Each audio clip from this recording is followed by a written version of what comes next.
Tonight, we're going to follow a 10-millisecond whisper that shook an entire field of physics. It began on May 21st, 2019, in a quiet control room, with rows of monitors tracking the most delicate vibrations space can send through Earth. On one of those screens, a faint 0.1 second blip appeared in the data. No long, rising chirp, no elegant sweep through frequency that scientists had come to expect from black hole mergers. Instead, it looked like a single, heavy footstep in space-time. Short, abrupt, almost rude. The kind of signal that makes experienced researchers lean closer to the screen and ask very carefully whether the instruments have just misbehaved. Because LIGO, the Laser Interferometer Gravitational Wave Observatory, is tuned to hear the final seconds of compact objects spiraling together. The usual events sing as they merge. This one growled and was gone. In that moment, no one predicts a revolution. A blip like that could be noise, a local disturbance, even a glitch in the lasers. But as the automated pipelines flagged the event and cross-checked it with Virgo, patterns began to emerge. The shape of the waveform, compressed into that tiny slice of time, hinted at something massive, something merging so quickly that the usual inspiral was pushed out of LIGO's sensitive band. If real, it meant black holes far heavier than the detectors were designed to find at first. Here is where you come in. Before we get started with the equations and the jargon, imagine that this 10-millisecond signal is a postcard from halfway across the observable universe. Tonight, we're going to trace that postcard back to its source, and through decades of theory that insisted it should never have been sent. According to the best models of how the biggest stars in the solar neighbourhood and beyond live and die, black holes between about 50 and 120 times the mass of the Sun simply should not form from normal stellar collapse. This is the forbidden mass gap. In that range, theory says the cores of massive stars become so hot that light itself turns into pairs of particles and antiparticles, triggering runaway explosions that tear the star apart. No remnant, no black hole, a clean break in the population. Yet when the LIGO and Virgo teams reconstructed this signal, the data pointed to two black holes, roughly 66 and 85 solar masses, slamming together and leaving behind a remnant around 142. If that interpretation is right, it is not just a curious edge case, it is a direct challenge to how scientists understand stellar evolution, how black holes grow through cosmic time, and what kinds of objects might have filled the early universe before planets and familiar solar systems ever formed. No one expects a single event to rewrite textbooks, but absolutely no one anticipates a 10-millisecond shockwave forcing a rethink of the deaths of the most massive stars. By the end of tonight, you're going to understand what LIGO actually hears when space rings, why this mass range is forbidden in standard theory, and how a signal this brief can carry so much information. Now, let's begin, because that tiny blip has opened a new boundary in gravitational wave astronomy, and the argument over what really collided is still raging like a cosmic wind behind the scenes. To understand why this collision is so disturbing, you need to know that, on paper, it should not have happened. Not because black holes are rare, but because these particular black holes live in a region of mass that theory had quietly fenced off and labelled "Do Not Enter." For decades, scientists built a remarkably successful story of how the biggest stars in the universe live and die. Massive stars burn through their fuel, their cores collapse, and if they're heavy enough, gravity wins and a black hole is born. There's a smooth progression. Small stars leave white dwarfs, heavier stars leave neutron stars. The real giants leave black holes, mass in, remnant out. No surprises. Except there was a catch. The equations for very massive stars predicted a strange runaway process called pair instability. At extreme temperatures, the star's high-energy light can spontaneously turn into pairs of electrons and positrons.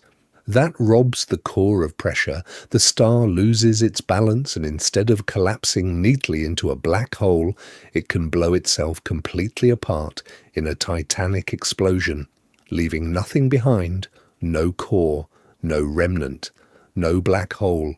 From that, a forbidden band emerges. If a star's helium core lands in a certain range, roughly corresponding to black holes between about 50 and 120 times the mass of the Sun, pair instability should either tear it apart or whittle it down before collapse. On the cosmic size chart of black holes, there should be a blank band between the small, ordinary stellar remnants and the truly giant objects that live in galactic centers. Tonight, we're going to treat that gap like a map. Imagine a chart of black hole masses laid out like terrain, with safe zones where normal stellar evolution operates, and then a big red circle stamped across the middle. No-fly zone. The pair instability mass gap. The place where standard stellar theory says nature does not build black holes. Now picture what LIGO just did. It listened to a 10-millisecond shiver in space-time and, from that, reconstructed two colliding black holes of about 66 and 85 solar masses, merging into a remnant around 142 suns. That's not near the red circle. That's a pin dropped right in the center of the no-fly zone, with a caption that reads, "Observed." No one expects a clean theory to welcome this. No one predicts a forbidden black hole to politely obey the rules. So the questions sharpen. Did we misunderstand how the biggest stars explode and shed mass? Are these objects second generation, built from earlier black hole mergers inside dense stellar clusters?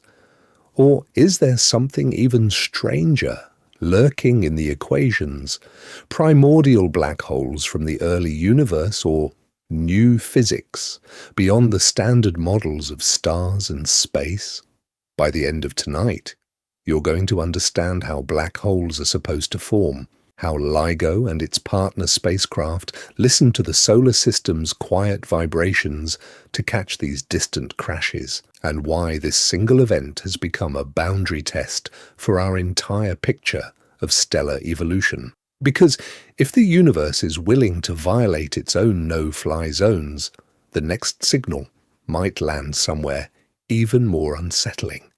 And the data LIGO has already recorded may hide a collision that breaks the rules even harder. To understand why this event is so strange, you first have to understand something even stranger. You have never actually seen a LIGO discovery. No telescope has. No camera ever will. Traditional astronomy lives and dies by light. Photons. For centuries, scientists have built bigger mirrors and sharper lenses to collect more of those photons from distant planets, stars and galaxies, stretching from radio waves to gamma rays. Change the wavelength, change the detector, and the same solar system can look completely different. But it is still one picture made of light. LIGO does not care about light, it listens to the dark. Instead of collecting photons, it measures the stretching and squeezing of space itself as gravitational waves roll through our local corner of the cosmos. No one expects a photograph of two colliding black holes because there is literally nothing for a camera to see.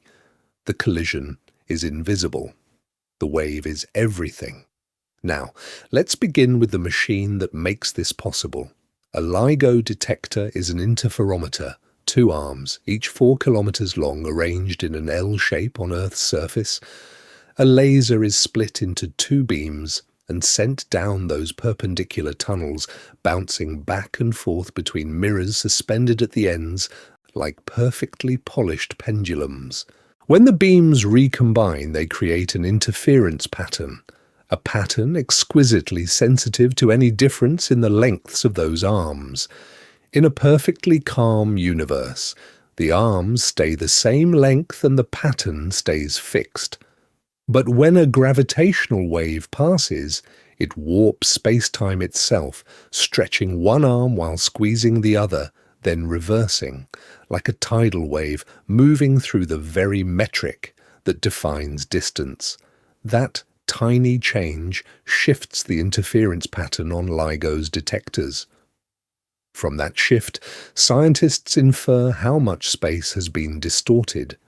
Here is the part absolutely no one anticipates at first hearing. Those changes are smaller than 1,000th of the width of a proton. A vibration in the distance between two mirrors so small that thermal motion in the atoms of the mirrors themselves is a problem. Yet LIGO can pick it out, turn the whole planet into a quiet, laser-lit ruler, and suddenly Earth becomes a kind of giant microphone for the universe's most violent catastrophes.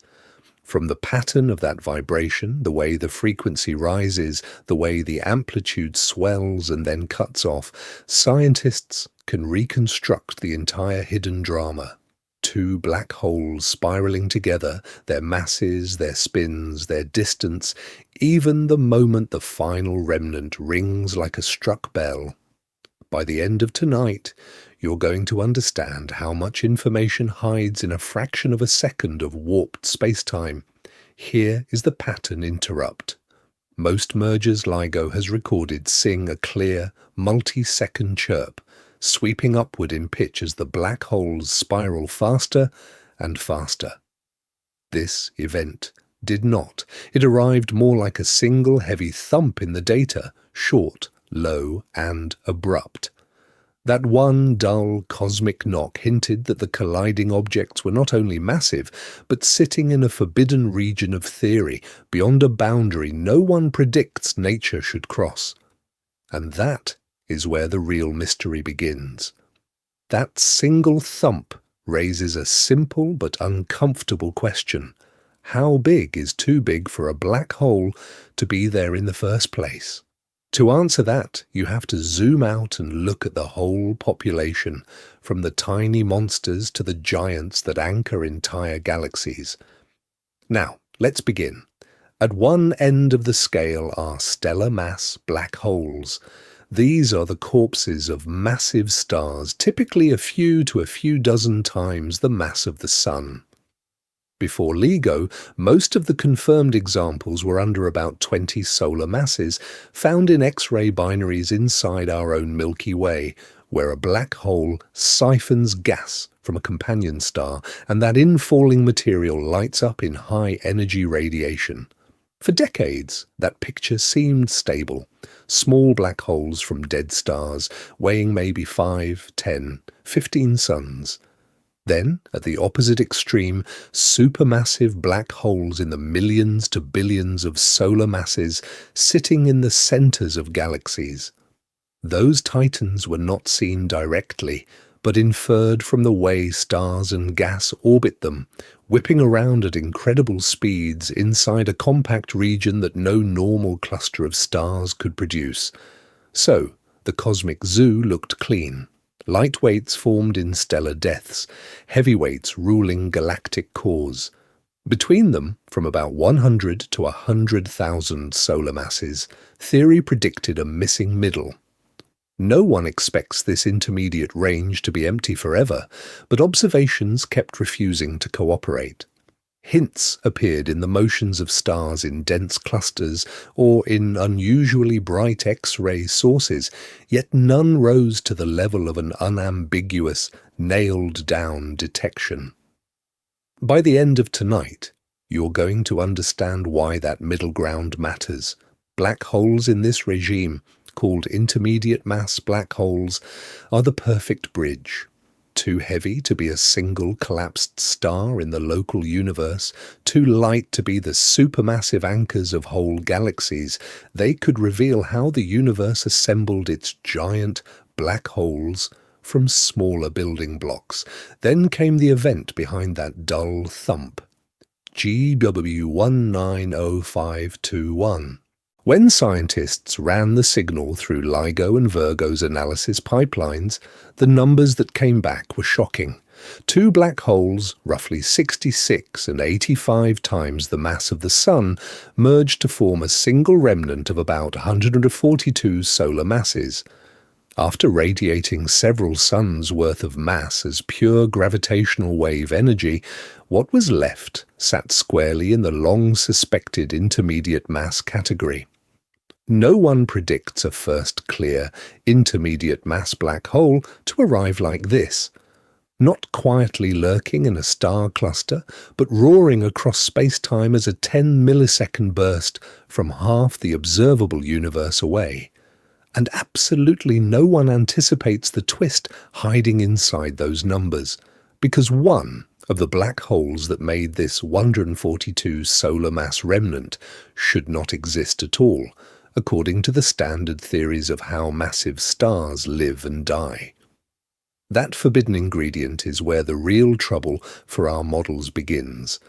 So what kind of star leaves behind a black hole that isn't supposed to exist at all? To answer that, you have to follow a massive star into a region of physics where light itself rebels. Tonight, we're going to step into a stellar core so extreme that even photons start making matter and antimatter. In an ordinary massive star, the core is held up by radiation pressure.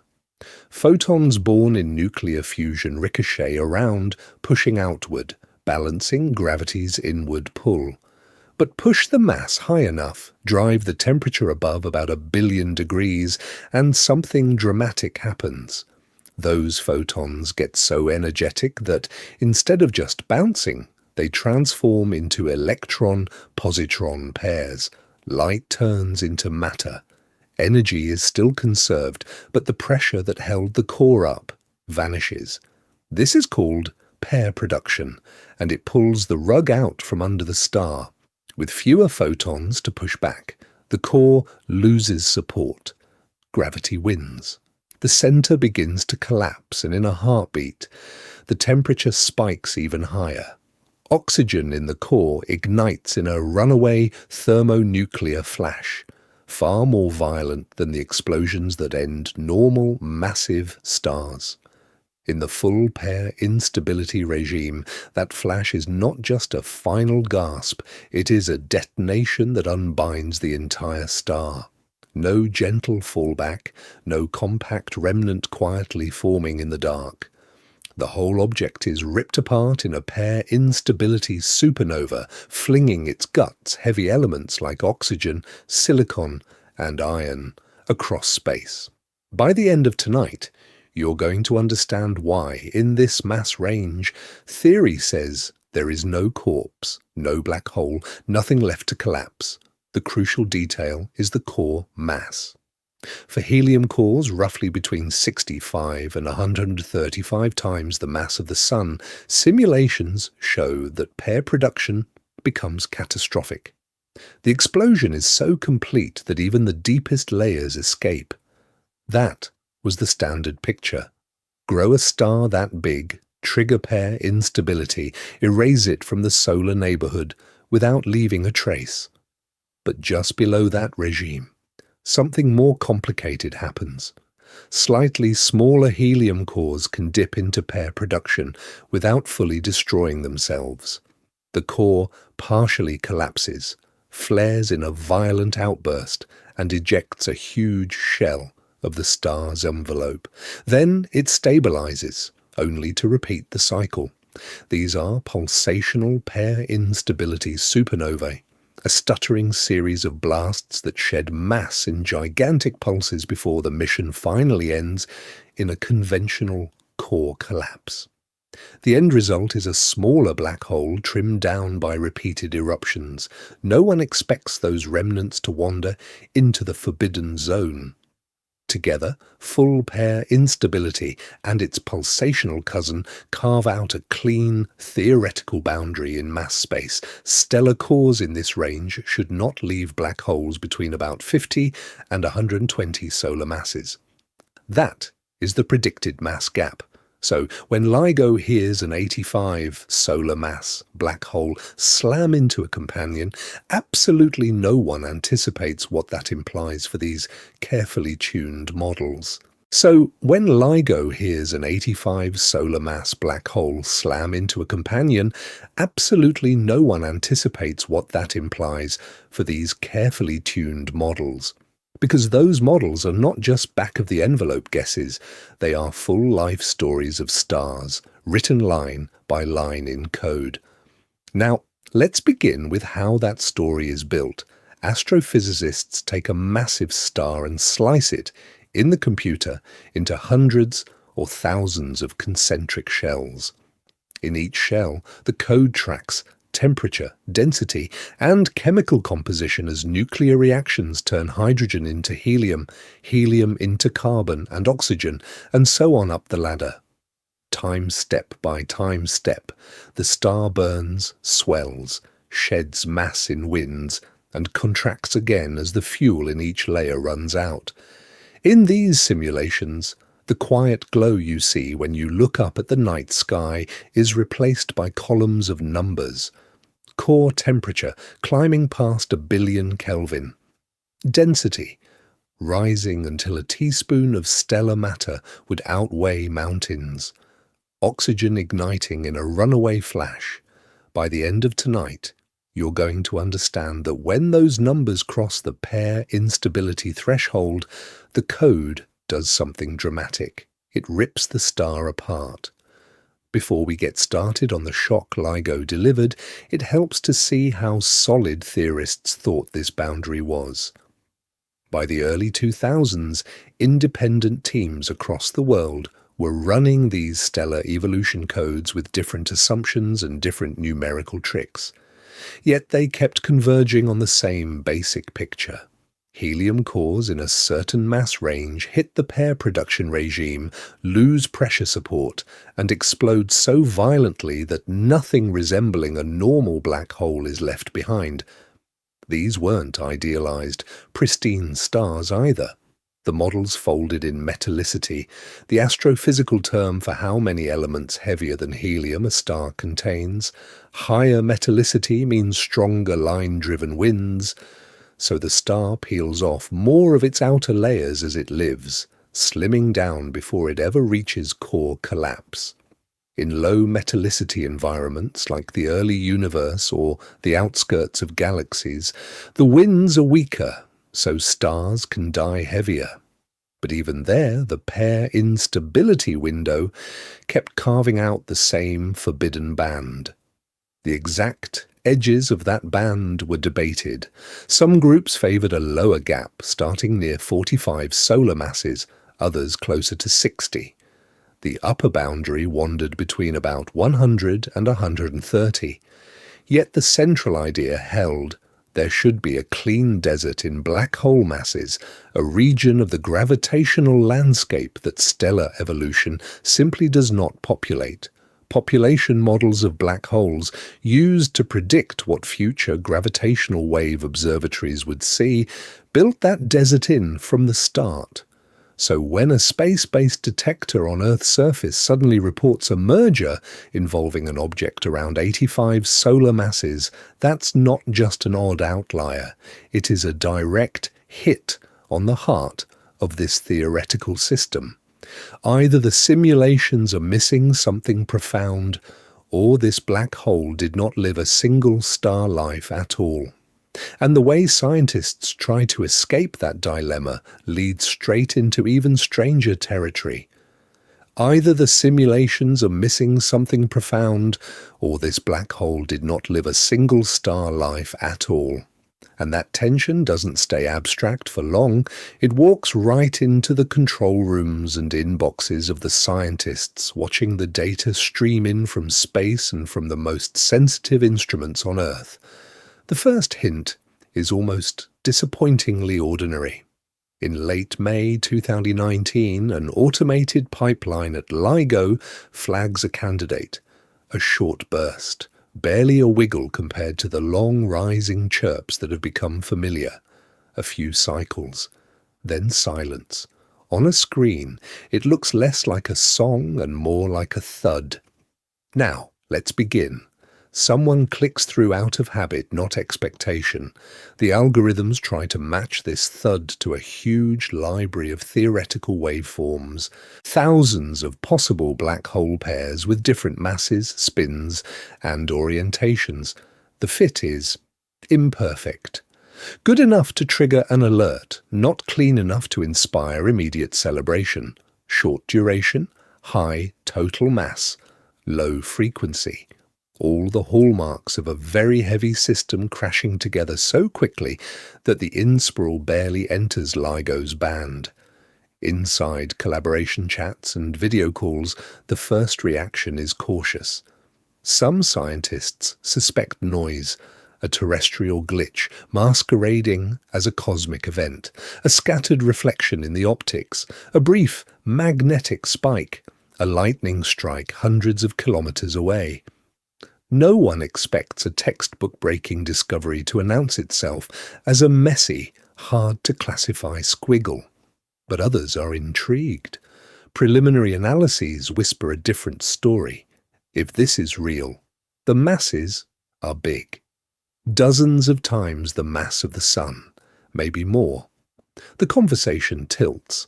People start running independent pipelines, different waveform models, different noise treatments. The signal is short, but it appears in both LIGO detectors, and Virgo sees a faint echo consistent with the same patch of sky. The probability that this is just random noise drops. The probability that something extraordinary just happened rises. Then the numbers harden, one component around 66 solar masses, the other around 85. The remnant that forms in the final plunge and ring down weighs in at about 142 suns, after radiating several suns' worth of energy away as gravitational waves alone. By the end of tonight, you're going to understand why that 85 is the number that makes everyone in the room go quiet. Because 85 sits squarely in the predicted mass gap, the forbidden zone where pair instability should blow massive stars completely apart, no black hole, no remnant, nothing left to collapse. Yet the data, from independent codes and different assumptions, keeps circling back to the same conclusion. To produce this signal, something like an 85 solar mass black hole has to be there. Excitement spikes. So does disbelief. On one side, the gravitational wave reconstruction looks consistent, robust, almost boringly solid. On the other, decades of stellar theory say this object cannot have formed from a single star in a normal galaxy in this universe. No one predicts that confrontation to arrive in a 10-millisecond burst. Pattern interrupt. What if the signal has been misunderstood from the start? Before we get started on exotic explanations, the collaboration faces a stark dilemma. Either this is the first solid evidence that models of the most massive stars are incomplete, or the interpretation of what LIGO actually heard is wrong in a subtle, uncomfortable way. And the search for which of those is true will push the whole field beyond its current boundary. To decide which possibility is real, you have to listen much more carefully to that tiny chirp. Not as a spooky sound effect from space, but as a precise code. Tonight, we're going to treat the waveform itself as a data stream, where every wiggle tells you something about the invisible system that made it. Now, let's begin with the overall shape. A black hole collision comes in 3 acts: in-spiral, merger, and ring down. During the in-spiral, the 2 black holes orbit each other again and again, slowly losing energy to gravitational waves, so the frequency creeps upward and the amplitude grows. Then, In a fraction of a second, the orbits collapse into a violent merger. Finally, the newborn single black hole settles down, ringing like a struck bell in the ring-down phase. In the first act, something special happens. The way the frequency sweeps upward, that characteristic whoop in the chirp, is governed by a quantity called the chirp mass. It is not just one mass or the other, but a particular combination of the two that controls how quickly the orbit shrinks. Measure that sweep precisely, and you can back out the chirp mass with remarkable accuracy long before the merger itself. This is where the mission design of LIGO really shines. The detectors are most sensitive to frequencies of tens to a few hundred hertz. So for many stellar mass systems, they catch dozens or even hundreds of in-spiral cycles. The longer you track that clock-like increase in pitch, the better you understand the underlying masses and the orbital dance that produced the signal. But the chirp mass is only part of the fingerprint. The overall amplitude and duration of the signal depend on the total mass and the distance. A lighter system chirps at higher frequencies and for a longer time in the sensitive band. A heavier system plunges more quickly, giving a shorter, deeper-toned signal. Combine that with how loud the wave is when it reaches Earth, and scientists can disentangle how massive the system was and how far beyond our solar system it collided. For GW190521, this expectation collides with reality. No one predicts what happens when most of the in-spiral hides below LIGO's sensitive band, but that is exactly what extremely massive systems do.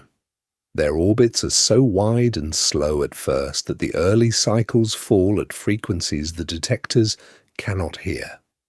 By the time they sweep up into LIGO's range, the black holes are already in their final orbits, plunging together in just a few cycles and then ringing down. The result is a signal lasting only a few tenths of a second, dominated by the merger and ring down. That makes the mass estimates far more model-dependent. Different assumptions about how black holes spin, how they precess, or even whether general relativity is the full story, can all nudge the inferred masses around. By the end of tonight, you're going to understand why that opened the door to bolder ideas. Maybe these were not ordinary stellar remnants at all, but something stranger, hiding in the mass gap. So when those parameters suddenly pointed into the mass gap, scientists went back to the rawest thing LIGO has, the shape of the ripple itself. And here, GW199021 did something even stranger. Where earlier, black hole mergers drew long, graceful chirps across the detectors, this one arrived like a single thump, a broad bump in the data. 10 milliseconds of space-time ringing, then silence. That difference matters. A classic chirp spends seconds in band, sweeping from tens to hundreds of hertz. Dozens of cycles, sometimes hundreds. Each orbit the black holes complete while the detectors are listening encodes more information about their masses, their spins, their distance, and even the way they tug on the solar system as the wave passes. With GW190521, there were only a handful of cycles in the sensitive band before the plunge and merger. The mission to decode the signal had far less to work with. Fewer cycles mean wider uncertainties. Change the assumed spin just a bit, and the inferred mass shifts. Nudge the inclination, and the distance moves. Now, let's begin to see why this single thump pushed analysis methods to their limits. Standard waveform models tuned on nearly circular orbits and gently precessing spins were suddenly being asked to explain a collision that looked more like a brief, violent ring-down than a long inspiral. So teams did what scientists always do when the data press against the edge of a model. They diversified. One group used waveform families that allowed the black hole's spins to tilt and wobble, introducing strong precession into the signal. Another allowed the orbit itself to be eccentric, as if the black holes had not spiraled together over millions of years, but plunged together on a more chaotic path, perhaps after a close gravitational encounter in a dense cluster of stars. Others cross-checked with different approximations to general relativity, testing how robust the reconstruction was. No one expects all those models to agree perfectly. No one predicts that every assumption about spin, eccentricity, or orientation will give the same answer. But here is the striking part. Across that whole landscape of reasonable waveforms, the masses stayed high. Not always the same numbers, not always the same split between the two components, but again and again, at least one object wanted to live in or right next to the pair instability gap. The forbidden zone was stubbornly occupied, and that persistence opened a new door. If a nearly circular, slowly spinning binary fits, if a wild, highly eccentric encounter also fits, if precessing spins can explain the same 10-millisecond bump with only modest shifts in mass, then a deeper question emerges. Are we even looking at ordinary black holes? Some researchers began to explore wilder options, collisions of exotic compact objects, or primordial relics from the early universe masquerading as black holes in the data.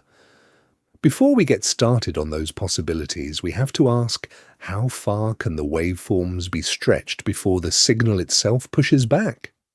At some point, the signal does push back. It says, you are not looking at a single dying star. You are listening to a family history. Tonight, we're going to rewrite that family tree. The core idea sounds simple. Instead of one massive star collapsing straight into a forbidden gap black hole, imagine smaller black holes merging again and again, each collision adding mass like cosmic LIGO bricks. Designed for clean, one-and-done stellar deaths, the original models of black hole formation never really expected this. Reality, guided by gravity, is messier and far more creative. To make this work, space needs a special kind of environment. Picture a young, massive star cluster, tens of thousands of stars crammed into a region only a few light years across, or a nuclear star cluster near a galactic center, orbiting in the deep gravity well of the central black hole. In places like these, black holes are born from ordinary stellar collapse, then slowly sink toward the middle of the cluster, as gravitational encounters rob them of kinetic energy. Over millions of years, they collect in the core, where encounters are frequent and violent. Now, let's begin with a simple scenario. Two black holes, each around 40 solar masses, spiral together inside that crowded core. They radiate gravitational waves, lose orbital energy, and finally merge into a remnant of roughly 75 solar masses, with several suns' worth of mass blasted away as pure gravitational wave energy. That remnant doesn't leave the system. It remains embedded in the cluster, where more black holes are waiting. Given enough time, that 75 solar mass remnant can capture a new partner, say another 40 solar mass black hole, and merge again. Each step pushes the mass higher, stepping across the theoretical pair instability boundary that should have erased any direct stellar path to such an object. No one predicts a single star can create an 85 solar mass black hole in this regime. But a second-generation merger can. A third-generation merger can go even further. Hierarchical mergers also leave fingerprints in the spin. When black holes form from isolated stars in a quiet binary, their spins tend to be aligned with the orbit.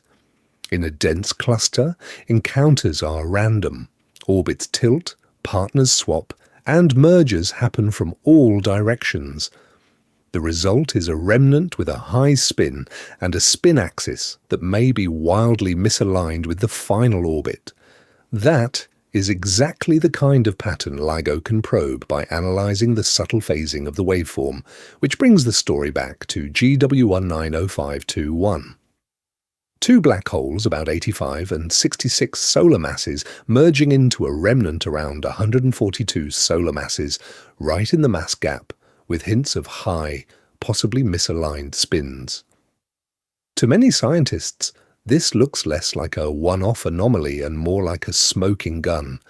Direct evidence that black hole breeding grounds, these dense, chaotic clusters, truly exist across the cosmos. But if clusters can quietly manufacture forbidden black holes, what does that say about the even stranger candidates still on the table? If forbidden black holes are the crime scene, then young, massive star clusters are the alleyways where it all goes down. Tonight, we're going to walk into one of these factories and watch the process unfold in slow motion. Now, let's begin. Picture a region only a few light years across.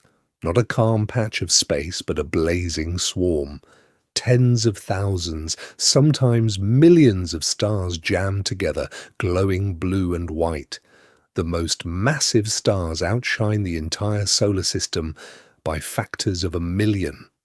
Ultraviolet light floods the gas. Stellar winds crash into each other. Gravity pulls on everything from every direction. In a place like this, no one expects order, but gravity has a quiet rule. Heavier objects drift inward. Scientists call it mass segregation. Over tens to hundreds of millions of years, the lightweight stars are pushed to the outskirts through countless gravitational nudges, while the heaviest objects, stellar mass black holes, sink toward the center. The result is a dense, dark subcluster. Dozens or hundreds of black holes orbiting in a volume maybe a fraction of a light year across. Inside that core, close encounters are not rare events. They are the rule. Two black holes can pass near a third, and in that brief, violent dance, energy is traded. Sometimes one black hole is flung away at high speed, while the remaining two lose orbital energy and become a bound pair. A binary is born not from a dying star, but from pure gravitational choreography. From there, the binary hardens. Every three-body encounter, every flyby with another black hole or massive star, robs it of a little more orbital energy. The pair shrinks. Orbits tighten from millions of kilometres to thousands, then to just a few times the combined event horizon. At that point, gravitational radiation takes over.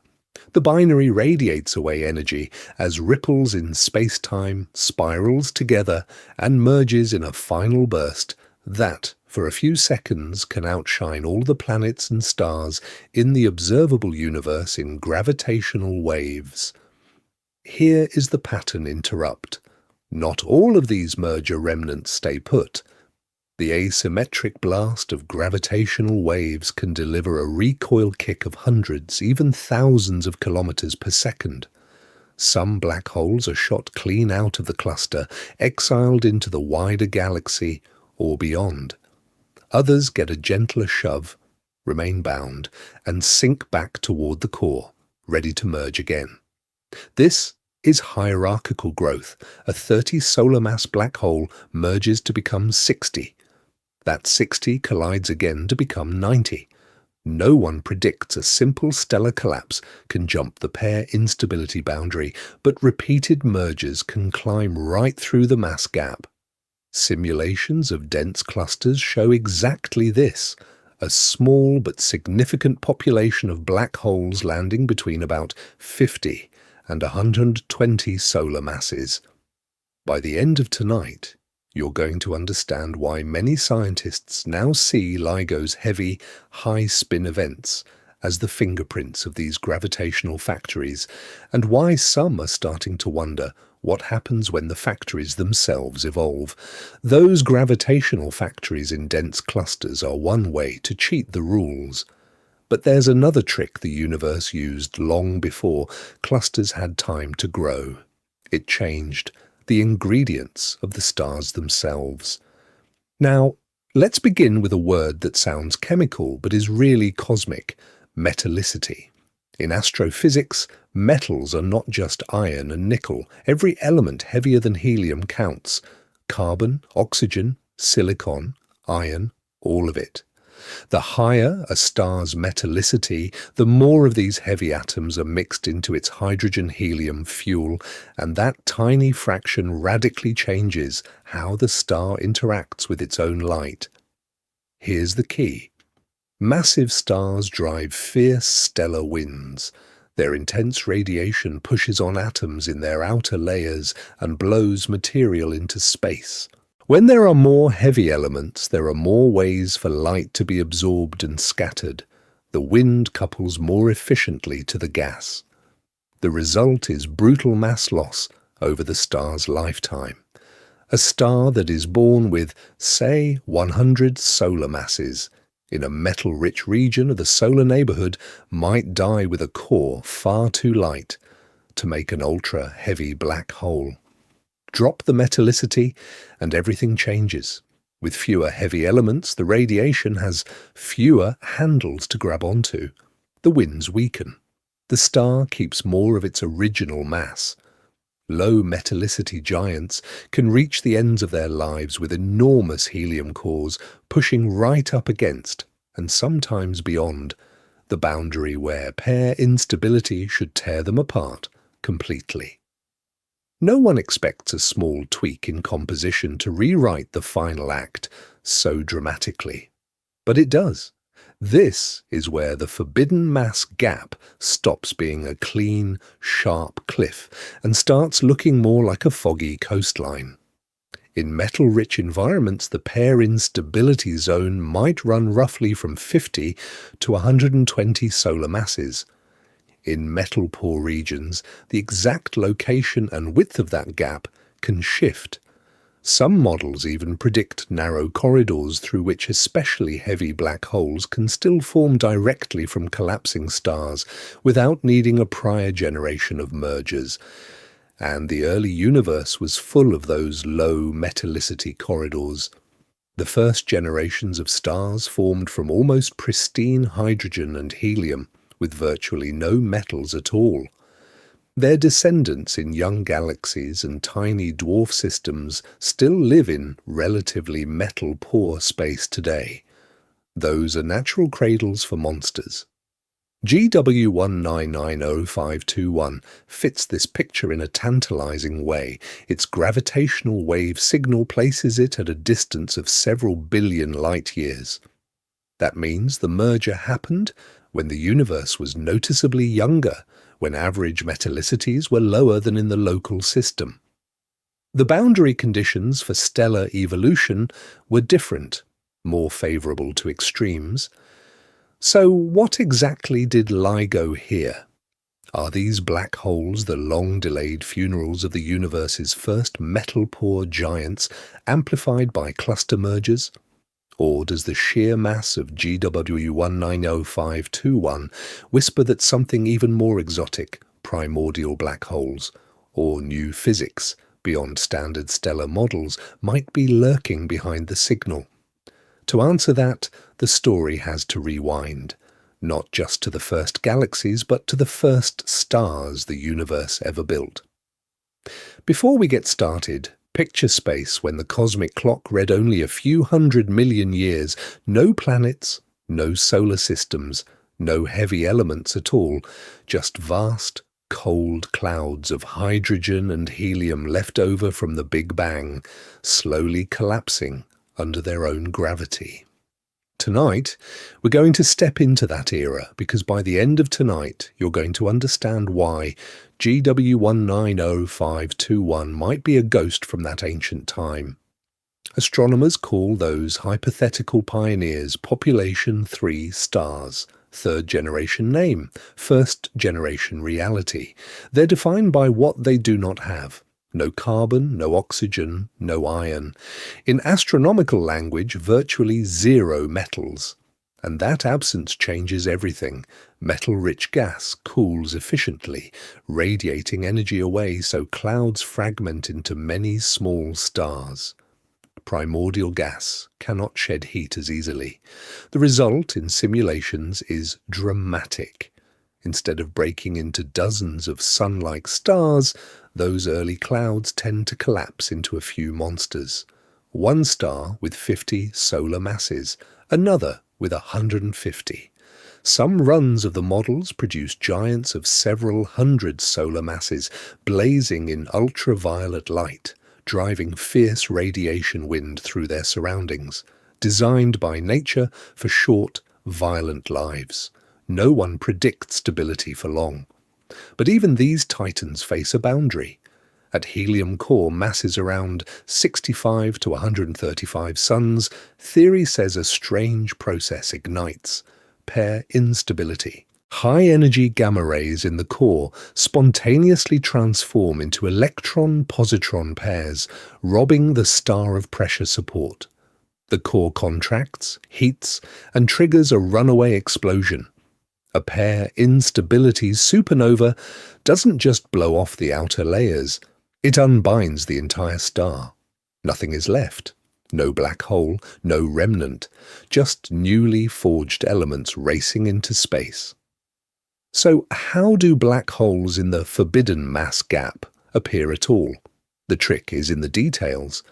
A slightly less massive population 3 star might avoid full pair instability, lose some mass in pulsations, and then collapse. Not into a neutron star, straight into a massive black hole, tens of solar masses across. Even heavier stars, above the full disruption range, could skip the fireworks entirely and collapse directly, swallowing themselves in one silent plunge. Now, place hundreds of those black holes in the dense heart of a young galaxy. They sink toward the center, interact, and merge. One 40 solar mass black hole collides with another. The remnant, now heavier, merges again.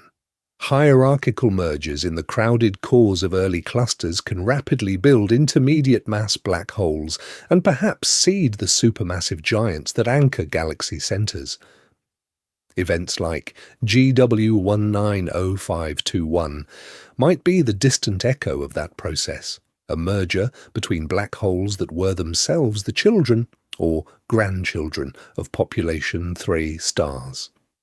The signal arrives as a millisecond chirp in LIGO's arms. Hidden inside is a fossil record of stellar lives that ended more than 7 billion years ago. No telescope will ever resolve those first stars directly, but their deaths still shake space-time. The question is, does the data really point back to that era, or is there an even stranger origin hiding in the noise? So, if the trail doesn't have to end with the first generation of stars, where else could it lead? Before we get started on exotic stellar gymnastics and stacked mergers, there's one idea so radical that, at first glance, it sounds like science fiction. Primordial black holes, not the corpses of massive suns, but black holes that were never stars at all. These would have formed in the first fractions of a second after the Big Bang, when the universe was a hot, dense plasma, and the usual rules about galaxies, planets, and even atoms had not yet settled in. In that chaos, tiny quantum jitters in density could have blown up into macroscopic overdensities. If some regions crossed a critical threshold, gravity would have won instantly. Space would have collapsed directly into black holes. Tonight, we're going to treat the early universe as a kind of cosmic factory line. The recipe is simple. Take a horizon-sized patch of the young cosmos, give it a slightly higher density than its surroundings, and let general relativity do the rest. The mass of the resulting primordial black hole depends on the size of that patch. Change the scale of the fluctuation and you change the mass of the black hole. That means, in principle, primordial black holes could span an enormous range, from asteroid mass to star mass to thousands of suns. And crucially, that range includes exactly the tens to hundreds of solar masses LIGO is most sensitive to. No need for a star to live, burn and die. No need to worry about pair instability tearing a giant helium core apart. A primordial black hole can stroll straight into the mass gap because it was never bound by stellar physics in the first place. No one expects an idea like that to stay niche for long. By the end of tonight, you're going to understand why some scientists are genuinely excited about it. If at least a fraction of dark matter is made of primordial black holes, then the invisible mass sculpting the large-scale structure of the universe would not be some exotic particle field, but a population of ancient black holes drifting through space. They could seed galaxies, build binaries, and naturally supply mergers like GW190521 without breaking the known life cycles of stars. But the universe pushes back. Microlensing surveys watch the light of distant stars and galaxies, waiting for the telltale brightening that a passing compact object would create. The cosmic microwave background encodes how matter clumped and how radiation flowed 380,000 years after the Big Bang. Too many primordial black holes of certain masses would leave fingerprints in those signals. So far, the data carve out large regions of parameter space where these objects cannot dominate. The idea survives only in carefully shaped niches. Now, let's begin to connect that back to GW190521. The event's distance, spins, and environment do not scream primordial as the leading explanation, and most researchers still favour more conventional channels. But events this extreme keep primordial black holes on the table. They force every model of the early universe to pass a new, sharper test. Because if even one merger in LIGO's catalogue truly came from a black hole older than the first stars, then something profound follows. The dark, invisible scaffolding of the cosmos might be far stranger than anyone predicted, and the next signal in the noise could be the one that finally gives it away. So, if one impossible-seeming merger can shake the scaffolding of the cosmos, what happens when you can hear not just one, but hundreds? Before we get started on GW190521 as a lone outlier, zoom out, because tonight we're going to listen to the universe as a whole, and it does something strange. Before LIGO ever came online, the roll call of black holes looked deceptively simple. Almost every known example came from X-ray binaries in the Milky Way, a black hole siphoning gas from a companion star, heating that gas until it glowed in high-energy light. That was the bias. If a black hole wasn't in a bright, messy relationship, it was invisible. Quiet systems in distant galaxies, mergers in the deep past, heavy black holes with no nearby gas to light them up, all of that vanished from the census. Expectation, a modest local catalogue dominated by black holes around 5 to maybe 20 solar masses. Reality. The moment gravitational wave detectors switched on, that picture started to fracture. LIGO, joined by Virgo and now Cagra, listens not for light, but for ripples in space-time itself. Each chirp is a tiny stretch and squeeze, less than 1,000th, the width of a proton, converted by lasers and mirrors into a record of mass, spin, and distance. Now, let's begin to appreciate the scale. These observatories are detecting dozens of mergers per year. not in one corner of the solar system, not even in one galaxy. They're sampling black holes spread across billions of light years, reaching back through a significant slice of cosmic history. Some collisions happened when the universe was less than half its current age, when the first generations of massive stars were still shaping galaxies. By the end of tonight, you're going to understand why the catalogue that's emerging is so unsettling. The more events scientists add, the less the population looks like the tidy models drawn up on whiteboards.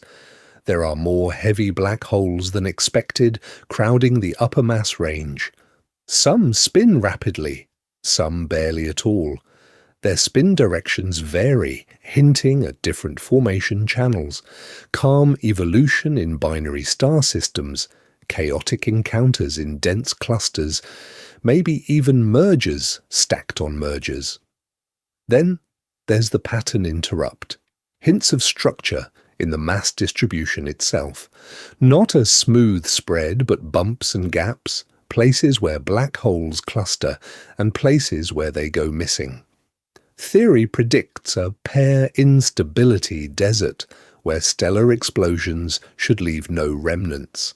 Observations keep finding objects marching right up to that boundary, and now with GW190521 apparently stepping across it. GW190521 sits on the extreme tip of this growing distribution, like a bell struck at its highest, strangest note.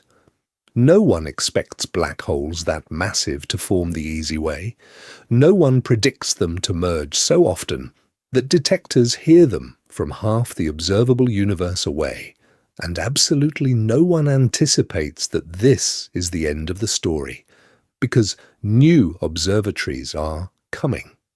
LISA will fly as a space-based gravitational wave mission with million-kilometre arms listening to lower frequencies, the slow in spirals of supermassive black holes, the deep bass notes of the cosmic symphony. On the ground, the Einstein telescope and Cosmic Explorer aim to push sensitivity far beyond current designs, catching fainter, more distant mergers and probing earlier epochs. Together, they will extend our hearing range the way radio extended vision, revealing sources and structures no telescope could ever see. The universe does not just shine, it rings, and the next generation of detectors will hear black holes across the full range of that cosmic bell. But to understand why GW190521 hits such a discordant tone, you have to go back to a very specific prediction, the claim that black holes this big should not exist at all. Prediction versus observation. That tension is exactly what the GW190521 paper lives inside. Now let's begin. On the surface, the numbers look almost simple. The waveform LIGO and Virgo recorded is best explained by two black holes. One, about 85 times the mass of the Sun, the other about 66. They crash together and leave behind a single remnant of roughly 142 solar masses. Add those up, and something is missing. About 8 solar masses worth of energy has vanished into pure gravitational radiation. That's not a rounding error. For a tenth of a second, this merger pours energy into the fabric of space at a rate that briefly outshines every star in the observable universe in gravitational waves. No light, no glowing gas, just a violent pulse in space-time itself. By the end of tonight, you're going to understand why that single pulse shook an entire field. The paper does more than quote masses. It reconstructs the system's spins and distance. The final black hole is spinning fast, with a dimensionless spin around 0.7. The binary sits at a luminosity distance of about 5 gigaparsecs, when the universe was less than half its current age. On the sky, it's localized to a rough patch spanning hundreds of square degrees. This is not a precise pinpoint like a nearby supernova. It's a direction, a region, a clue. But could this just be noise in the detectors? That's where the statistics come in. The collaboration runs extensive background analyses, sliding real data against itself out of time, generating years' worth of fake coincidences to see how often random noise could mimic a signal. For GW190521, the false alarm rate is less than 1 in 4,900 years of observing. In practical terms, scientists treat that as a genuine astrophysical event, and yet the authors are careful. They know what 85 solar masses means. In standard stellar evolution, helium cores between about 65 and 135 solar masses are expected to undergo pair instability or pulsational pair instability. Those processes blow the star apart, leaving no black hole in that range. A forbidden zone, a mass gap. GW190521 plants one component squarely inside it. No one expects the paper to declare theory dead. Instead, it speaks in measured language. Tension with predictions, but also large model uncertainties. Perhaps the progenitor star formed in a low metallicity environment. Perhaps this 85 solar mass object is itself the product of earlier mergers in a dense cluster, a hierarchical build-up rather than a single stellar death. Tonight, we're going to follow those possibilities beyond the first headline. The reaction from the wider community is immediate. Independent groups reanalyze the same data, sometimes with different waveform models. Some argue the masses might be lower, nudging the system closer to the safe side of the gap. Others suggest the signal could come from an eccentric merger, where black holes slam together on elongated orbits, changing the inferred parameters. No one predicts perfect agreement at first pass. That's how a surprise enters the solar system of ideas, as a disturbance that has to be absorbed, tested, and reshaped. And as more papers appear, one question hardens rather than fades. If even one of these black holes truly lives in the gap, what kind of cosmic environment could have built it? For theorists, that question lands like a shockwave. A forbidden black hole in the middle of the mass gap is not just a curiosity. It means the equations that govern how the most massive stars live and die have to blink. Now, let's begin. The first response is not to throw out pair instability physics, but to interrogate every ingredient that went into those predictions. Stellar evolution modelers go back to their codes and start pulling on threads: nuclear reaction rates in helium-burning cores, the way convection mixes hot and cool layers, the treatment of rotation, the prescriptions for how much mass a star loses in winds over millions of years. Change any one of these a little, and the life story of a giant star can end very differently. Before we get started on exotic ideas like primordial black holes, the community asks a quieter question. How rigid is that theoretical boundary near 50 solar masses? It turns out, not very. Adjust the rate of a key reaction that fuses oxygen. Use a different recipe for how turbulent convection carries energy. Let the stellar wind be weaker in low metallicity environments where there are fewer heavy elements to drive it. Each tweak nudges the onset of pair instability, shifting the gap's lower and upper edges by tens of solar masses. A gap that once seemed like a clean, sharp cliff starts to look more like a rugged coastline. Rotation adds another twist. A rapidly spinning star is not the same object as a slowly turning one with the same mass. Rotation stirs fresh fuel into the core, changes the temperature profile, and can either enhance or reduce mass loss through winds. New models show that for some rotation rates, the star never quite reaches the conditions for a full pair instability supernova. It pulses, sheds mass, survives, and then collapses, leaving behind a heavier black hole than the old tables allowed. And these stars are not living alone. In the real solar neighbourhood and in dense clusters far beyond, massive stars almost always have companions. Interacting binaries transfer mass, spin each other up, and merge long before they ever think about collapsing. Simulations that track two or more stars together show channels where pair instability is partially avoided, producing remnants that wander into the supposed mass gap. No one expects every such system to do this, but absolutely no one anticipates that it never happens. The result is a new picture, not a pristine empty interval, but a fuzzy gap. In this view, the probability of forming a black hole between about 50 and 120 solar masses is low, not zero. That subtle shift matters.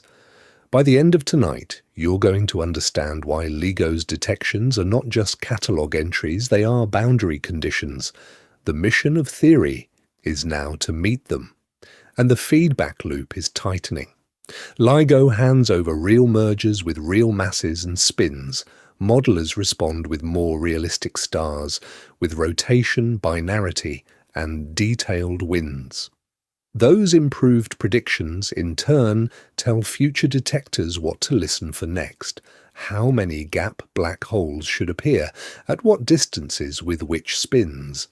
Prediction versus observation becomes a live conversation. As the catalogue grows, the question will sharpen again.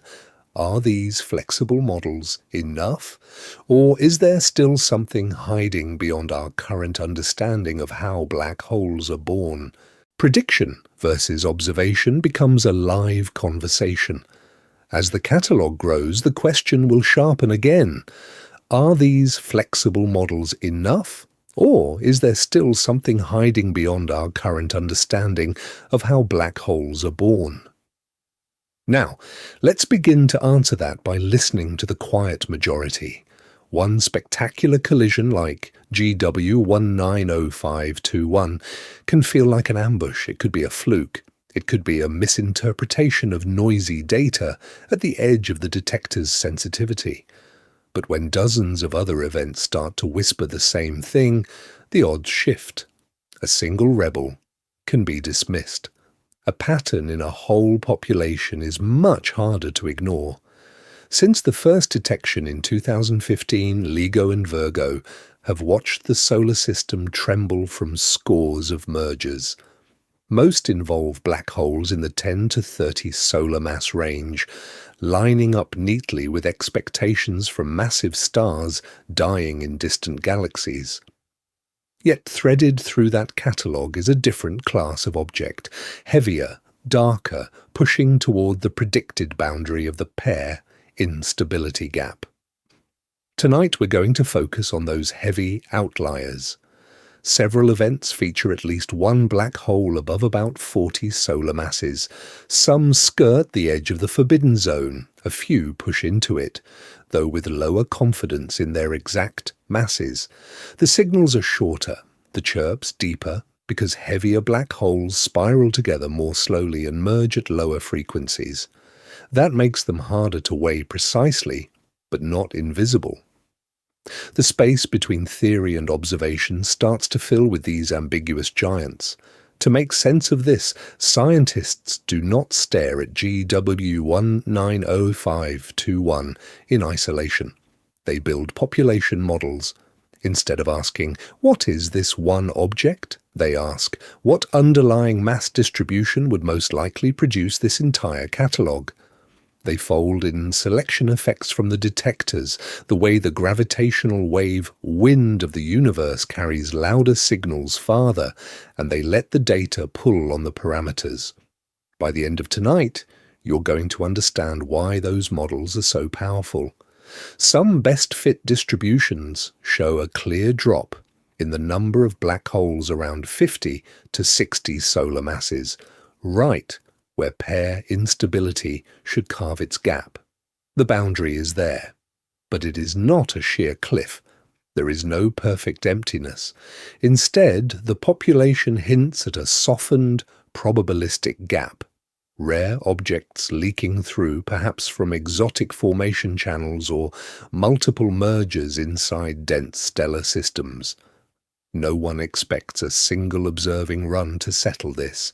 No one predicts that the first 100 events will reveal the full architecture of black hole masses across cosmic time. And absolutely no one anticipates how strange that architecture might look once the catalogue reaches the thousands. Will the mass gap sharpen into a clean canyon, a carved-out absence in the distribution? Will it blur into a subtle dent, just a modest dip in an otherwise smooth landscape? Or will the next generation of detections reveal cracks within the gap itself, pointing towards something even more radical, waiting beyond the current models? Those cracks are exactly where the imagination rushes in. When a signal is this strange, this short, this far out in the mass gap, there is a real temptation to ask a dangerous question. What if GW1905521 is not what everyone thinks it is? Now, let's begin with the most conservative rebellion. The standard analysis assumed two black holes on a nearly circular orbit, spiraling together like a well-rehearsed dance. But in dense star clusters, gravity is chaotic. Objects can plunge past each other on long, stretched-out paths. An eccentric merger is when the orbit is highly elongated, so the black holes rush in, swing out, and then slam together after a few wild passes. That kind of mission through curved space-time carves a waveform that looks different from the smooth chirps textbooks love. When scientists let the data explore that option, something interesting happened. Models with orbital eccentricity, or with spins tipped and precessing like wobbling tops, could explain the same 10-millisecond thump. The inferred masses shifted a bit. The primary might be nearer the lower edge of the gap, or the mass ratio might be less extreme. But the collision did not shrink into a tame solar mass system. Even with those extra degrees of freedom, the objects remained heavy, dozens of suns each still pressing hard against the theoretical boundary carved by pair instability. Then comes the pattern interrupt. What if they were not black holes at all? Some theorists proposed boson stars made of hypothetical ultralight particles held together not by ordinary matter but by a quantum field. Others invoked gravastars, where a shell of exotic material surrounds a vacuum interior, mimicking a horizon from far away. In principle, these exotic compact objects could radiate gravitational waves that, for a brief moment, look almost identical to a black hole merger. No one predicts them in the standard solar system of ideas. Absolutely no one anticipates hearing them clearly with the first generation of detectors. This is where the ring down becomes crucial. After the collision, the remnant vibrates, like a struck bell in curved space. For a classic Kerr black hole, general relativity predicts a precise set of tones, the so-called quasi-normal modes, determined only by mass and spin. By the end of tonight, you're going to understand why GW190521's fading tail is such a big deal. Within current uncertainties, the observed ring down matches that Kerr blueprint. There is no obvious extra echo, no glaring deviation that screams not a black hole. So, alternatives can nudge the details, eccentricity can bend the orbit, spin precession can twist the waveform, exotic objects can haunt the equations. But the core story refuses to move, a very massive merger, well beyond ordinary stellar expectations, creating an intermediate mass black hole that pushes the boundary of how the universe builds its darkest objects. Before we get started on what that means for the environments that birthed it, There is one more frontier to cross. How often the cosmos dares to do this? To know how often the cosmos dares to do this, you first have to know what this actually is. Not just a blur of space-time ringing, but the masses, the spins, the distance.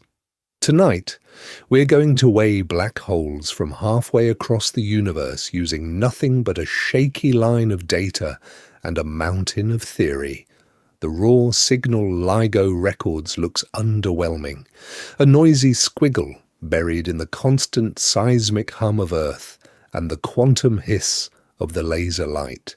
No one expects that line to announce an 85 solar mass black hole slamming into a 66 solar mass partner. To get from squiggle to statement, scientists use a technique called matched filtering. Matched filtering is like having a library of millions of possible cosmic collisions stored as waveforms. Each one encodes a different combination of masses, spins, and orientations. The data is taken, and every template in that bank is slid across it, checking how well the peaks and troughs line up. When one template locks in and the correlation spikes, that is the first whisper of, "These are your parameters." But a best-fitting template is only the start. Real signals are messy, detectors are imperfect, and noise can mimic patterns. By the end of tonight, you're going to understand why scientists turn to Bayesian inference to move from a single best match to a full portrait of uncertainty. In Bayesian terms, every possible combination of masses, spins, and distances is a point in a vast parameter space. Picture it as a landscape. Some regions are ruled out by physics, others are allowed, but unlikely. The data carves this landscape, lifting some hills into sharp peaks of probability and flattening others into deserts. Algorithms wander this terrain, asking at each step, given what the detectors heard, how plausible is this particular combination?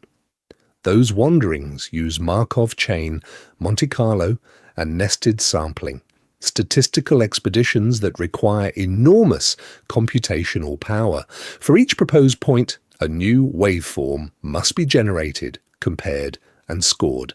Millions, sometimes billions, of waveform evaluations churn through supercomputers, turning a 10-millisecond chirp into a detailed probability map of the system. Multiple detectors tighten that map. When LIGO Hanford, LIGO Livingston, and Virgo all feel the space-time ripple, they do so at slightly different times and with different amplitudes. The arrival time differences triangulate a patch of sky. The relative strengths help fix the orientation and polarization.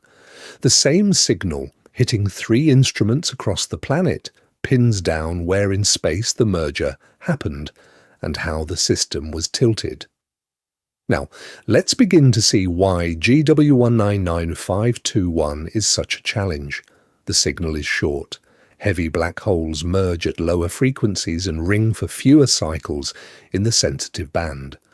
That means less information, fewer wiggles to constrain the parameters. The probability landscape stays broad, the peaks are wide, the error bars large. No one predicts razor-sharp numbers from such a brief event, and absolutely no one anticipates perfection. Yet those broad ranges are still powerful. Even with generous uncertainties, both components of GW190521 land in or near the pair instability mass gap. The remnant around 142 solar masses sits firmly in the intermediate mass regime. The message is clear: whatever the exact details, this merger lives beyond the comfortable boundary of ordinary stellar evolution. And that forces the next question. What kind of cosmic environments can build something so extreme? And how often does the universe choose that path? So when those two forbidden black holes finally meet, the universe does something outrageous. For a blink of time, it pours out energy at a rate that makes entire galaxies look dim. And it does it in a way that, to human eyes and traditional telescopes, looks like absolutely nothing at all. Now, let's begin with the raw numbers. The merger LIGO detected radiated away several solar masses of energy as pure gravitational waves. One solar mass is about 2 times 10 to the 30 kilograms. Multiply that by the speed of light squared, 9 times 10 to the 16, and one solar mass of energy is roughly 2 times 10 to the 47 joules. This collision turned multiple times that into ripples in space-time in less than 1/10 of a second. To anchor that, consider this. The entire human civilization uses around 10 to the 20 joules of energy in a year. The Sun outputs about 10 to the 26 joules every second. This merger dumped something like 10 to the 47 joules into the fabric of space in under 0.1 seconds. Designed for a quiet, dark corner of the cosmos, it briefly became one of the loudest events in the observable universe, but only in gravity. At its peak, the gravitational wave luminosity of this system exceeded the combined light output of all the stars in the observable universe. Every star in every galaxy, every glowing disk and blazing quasar in the entire cosmic web added together. For that instant, this single invisible collision outshone them all. And yet, point the most powerful optical, radio, or X-ray telescope at the region, and you would see almost nothing. No brilliant flash, no expanding shell, just darkness. Tonight, we're going to lean on a different sense, because those waves did not stay out there. They passed through the solar system, through Earth, through you. Space-time itself flexed as they went by, stretching and squeezing distances by a fraction of the width of a proton over kilometres. LIGO's mission is to feel that motion. 2 perpendicular arms, kilometres long, acting like rulers etched into the fabric of reality, detecting changes smaller than 1/10,000th, the width of an atom. Picture the source. 2 invisible, city-sized objects, each dozens of times more massive than the Sun, spiralling together in deep space. Not just faster than the speed of sound in air, but whipping around at significant fractions of the speed of light as they close the final orbit. The orbital period shrinks from milliseconds to microseconds.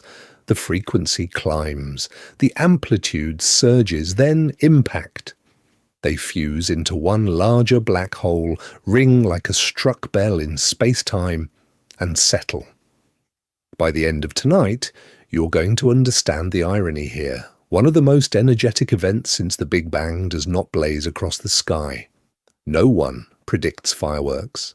Instead, it announces itself with a subtle, almost imperceptible shiver in the fabric of reality, a quiet chirp in LIGO's data. And that whisper forces scientists to ask a harder question. Where in the universe do collisions this extreme actually happen, and what kind of environments can feed them? So, the universe whispers, not shouts. LIGO and Virgo post the alert, and suddenly there's a very human reaction on the ground, a global scramble. Dozens of telescopes, from tiny backyard-class instruments to orbiting observatories, swing toward a hazy patch of sky hundreds of square degrees across, hunting for a flash that may already have faded. Tonight, we're going to stand in that moment with them. A gravitational wave chirp has gone out across the network. The coordinates are fuzzy, the distance is huge, but the clock is ticking. Because for some mergers, the light show is spectacular, and every hour matters. By the end of tonight, you're going to understand why this one looked so different. When 2 neutron stars collide, expectations are clear. The impact tears them apart, ejecting neutron-rich debris that rapidly forges heavy elements. That radioactive ash powers a kilonova, a thermal glow that can outshine an entire galaxy for a few days. At the same time, a narrow jet can punch out and ignite a short gamma-ray burst, a needle of high-energy light visible across cosmological distances. In 2017, the GW170817 event delivered exactly that script, and telescopes watched a kilonova fade in exquisite detail. Now, let's begin to contrast that with a black hole-black hole merger in empty space. Two horizons spiral together, but there is no solid surface, no crust to shred, no large reservoir of normal matter to heat. In vacuum, gravity does nearly all its work on the fabric of space-time itself. The energy escapes as gravitational waves, not as photons. The expectation is stark, almost no light. A collision that briefly outshines all the stars in the observable universe in gravitational radiation can be optically invisible. For GW190521, that is almost exactly what telescopes discovered. Nothing obvious. No bright new star, no fading afterglow, just the same distant galaxies, the same active nuclei, the same quiet background of space. No one predicts absolute silence, though, and scientists are stubborn about checking. A few teams reported tentative flares or small brightness changes in active galactic nuclei near the localization region, including one intriguing blip in the accretion disk of a known supermassive black hole. But the signal was weak, the timing uncertain, and the connection to GW190521 ambiguous at best. In a sky full of variable galaxies, coincidences happen. The theory is teasing. If stellar mass black holes spiral together inside a dense gas disk around a supermassive black hole or inside a choked accretion flow, their motion can shock, compress, and heat that gas.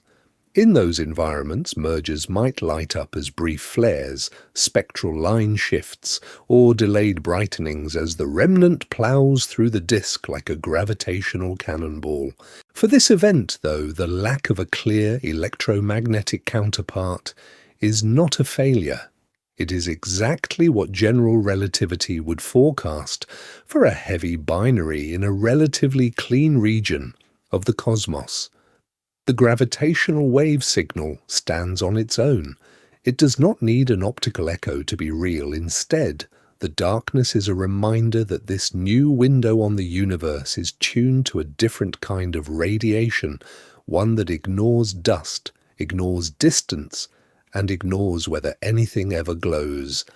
But if the sky stayed dark, the parameters LIGO inferred from that whisper did not, and what they revealed about the masses of these black holes is where the real shock begins.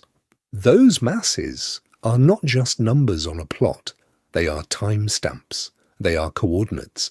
They are clues to when and where in cosmic history the universe was able to build monsters like these in the first place.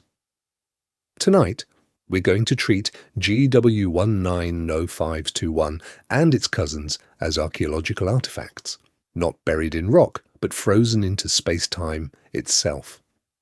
Every merger LIGO hears arrives from a different distance, and because light and gravitational waves both travel at the speed of light, distance is also look-back time.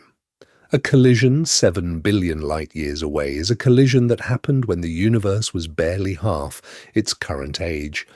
So the rate and properties of mergers at different distances become a record. Heavy black holes at high redshift tell scientists that back then there were many massive stars dying in ways that left behind big remnants. Lighter mergers closer to home hint that the local universe with richer, more metal-loaded gas builds smaller stellar cores. Expectation: one uniform population of stellar black holes sprinkled through space. Reality: a mosaic that changes with distance, with time, with environment. The key is metallicity.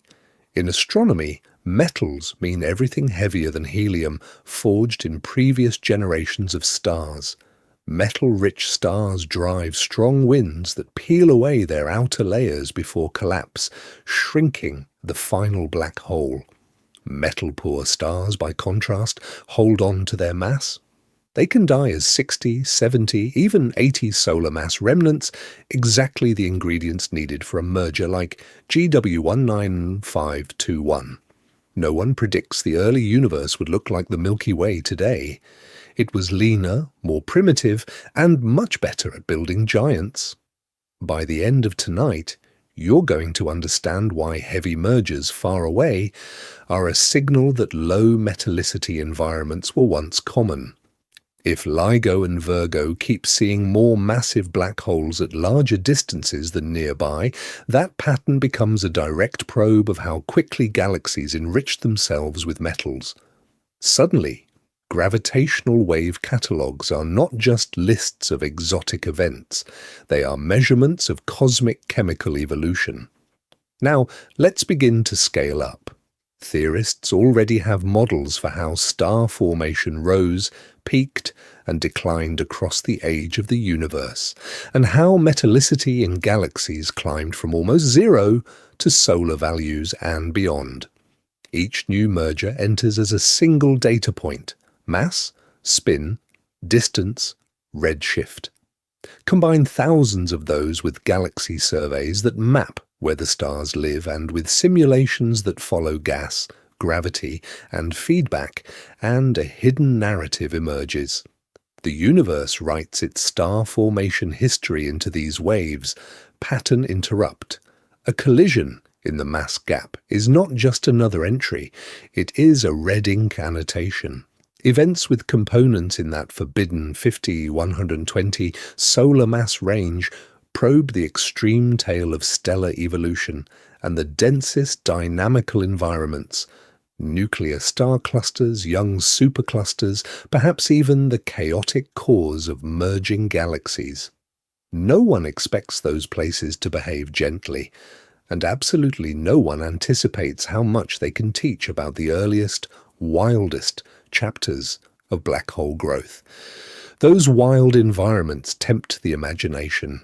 Tonight, we're going to walk a tightrope between two powerful urges: the desire to declare that nature has broken our best theories, and the quieter, slower work of realizing the theories were never as precise as everyone hoped.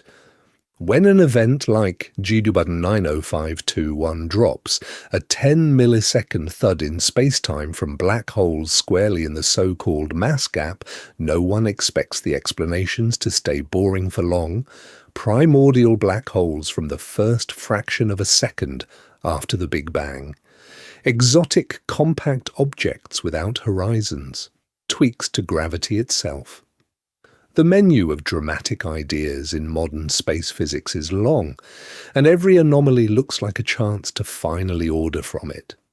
But before we get started rewriting the laws of the solar system's parent galaxy, there is a rule that working scientists live by. Exhaust the mundane before embracing the miraculous. That means interrogating every assumption in the astrophysics. How massive stars lose mass through stellar winds, how rotation stirs their interiors, how binary partners strip and spin them up, and how dense clusters slam black holes together again and again until they grow beyond what a single star could leave behind. Prediction versus observation has played this game before. Mercury's orbit precessed faster than Newton's gravity allowed. That puzzle did demand new physics in the form of general relativity. The ultraviolet catastrophe in 19th century thermodynamics forced the birth of quantum mechanics, but many other apparent crises dissolved when models caught up with reality. The missing solar neutrinos, better detectors and neutrino oscillations, not a dying sun. The too-fast rotation of some planets and stars, improved measurements and refined angular momentum transport, not a wholesale rewrite of gravity. GW190521 sits right on that boundary. By the end of tonight, you're going to understand why most researchers lean first on astrophysical creativity rather than exotic theory. Low metallicity stars with weaker winds can die heavier than expected. Hierarchical mergers in crowded clusters can stack black holes like cosmic matryoshka dolls, pushing remnants into the pair instability gap without ever violating stellar physics limits. Updated stellar evolution codes already show that small changes in nuclear reaction rates, convection, and rotation can shift the forbidden zone. At the same time, no one predicts that general relativity gets a free pass forever. Teams comb the waveform from GW190521 and every similar signal, hunting for tiny phase shifts, unexpected polarization, or echoes that could betray new fields or exotic compact objects. So far, Einstein's theory bends under the weight of these collisions, but it does not break. That bending is the real power of events like this. Each massive merger is a stress test on the entire system of ideas about how stars live, die, and pack space with invisible remnants. Whether the outcome is a revolution in gravity or a humbler update to stellar winds and cluster dynamics, the universe wins either way, because the models that survive will match a cosmos that is rougher, stranger, and more precise than anyone, absolutely no one, anticipates. Now, let's begin to see what the next generation of detections might reveal. Now, let's begin to use GW190521 for something even bolder than rewriting star catalogues. These mergers are not just weird astrophysical objects, they are laboratories. Tonight, we're going to drop Einstein's theory into the hottest gravitational furnace the universe can provide and watch what survives. In the solar system, gravity is gentle.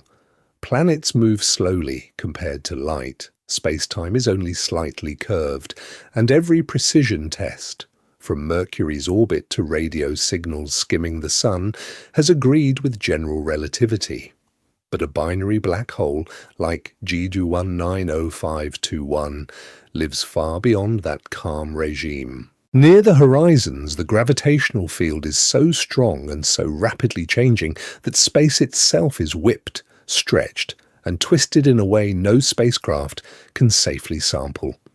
Only the waves get out. Those waves carry a story with 3 chapters: in spiral, merger, and ring down. The ring down is where one of the most elegant predictions of general relativity faces the fire, the no-hair theorem. According to Einstein's equations, an isolated, uncharged black hole in our universe is completely described by just 2 numbers, mass and spin. No extra multipoles, no hidden charges, no memory of the star that died or the previous mergers that built it. If that is true, then the frequencies and damping times of the ring down should match a very specific pattern for a Kerr black hole with that mass and spin, and nothing else. So scientists take events like GW190521, measure the overall mass and spin from the full signal, then zoom in on the dying tones at the end. They ask, do those ringing frequencies line up with the Kerr prediction, or is there an extra note, an extra echo, a decay time that refuses to match?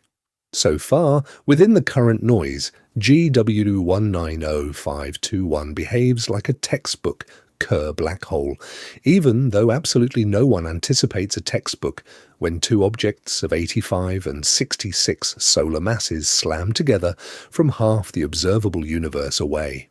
But the tests do not start at the ring down. They begin in the inspiral in those few short cycles LIGO and Virgo caught before the plunge. Here, theorists look for tiny deviations in phase and amplitude, hints of extra polarization modes beyond the 2 allowed in general relativity, or a dispersion of gravitational waves where different frequencies travel at slightly different speeds, as if space-time were a medium with its own refractive index. No one predicts a big, obvious failure. The hunt is for hairline fractures. By the end of tonight, you're going to understand why that patience matters. For GW190521 and its cousins, every search for extra polarizations, for frequency-dependent speeds, for non-Kerr ringdowns has come back empty within uncertainties. Einstein's theory, written in 1915 for planets and solar orbits, is still holding under collisions that momentarily outshine all the stars in the observable universe in gravitational wave energy. The contrast is stark. Astrophysics is surprised by the masses, yet gravity itself is boringly precise. That tension is a clue. As detectors improve, as new observatories like the Einstein Telescope and Cosmic Explorer push to lower frequencies and higher sensitivities, they will catch heavier, more distant mergers and listen to more of the inspiral and more of the ringdown. The boundary of what can be tested will move outward, into earlier cosmic times, into stranger environments, into regimes where modified gravity theories predict small but measurable drifts from Einstein. Somewhere in that expanding window, there might be a crack. An extra polarization that refuses to vanish, a ring-down overtone that will not fit any Kerr template, a slow dispersion hinting that gravitons have mass, or the window might stay perfectly clear, forcing new physics to hide elsewhere. The next question becomes, if gravity holds, what do these unexpected giants tell us about the first generations of stars and the dark history of black hole growth? If the current detections are already forcing scientists to rethink how massive black holes form, the next generation of instruments is designed to remove all remaining excuses. Tonight, we're going to listen with new ears, cosmic ears, tuned to space-time itself, reaching far beyond what LIGO and Virgo can hear today. The original plan is simple. Upgrade the existing observatories, sharpen their hearing, and see what else the universe is willing to send. Advanced LIGO Plus, enhanced Virgo, and an improving Kagra in Japan are not new missions, but surgical upgrades to the same giant L-shaped spacecraft on Earth. Better mirrors, quieter suspensions, squeezed light to beat quantum noise. Each step pushes the detectable gravitational wave amplitude down, which pushes the observable volume of space out. 2 times better sensitivity does not mean 2 times more mergers. It means roughly 8 times more because the volume of the solar neighbourhood being sampled grows like a cube. That is where events like GW190521 change category. From once-in-a-run curiosities, they become regular visitors in the data stream. No one expects every detection to sit in the forbidden mass gap. But as the catalogue swells from dozens to thousands, the rare outliers stop being anecdotes and start becoming populations.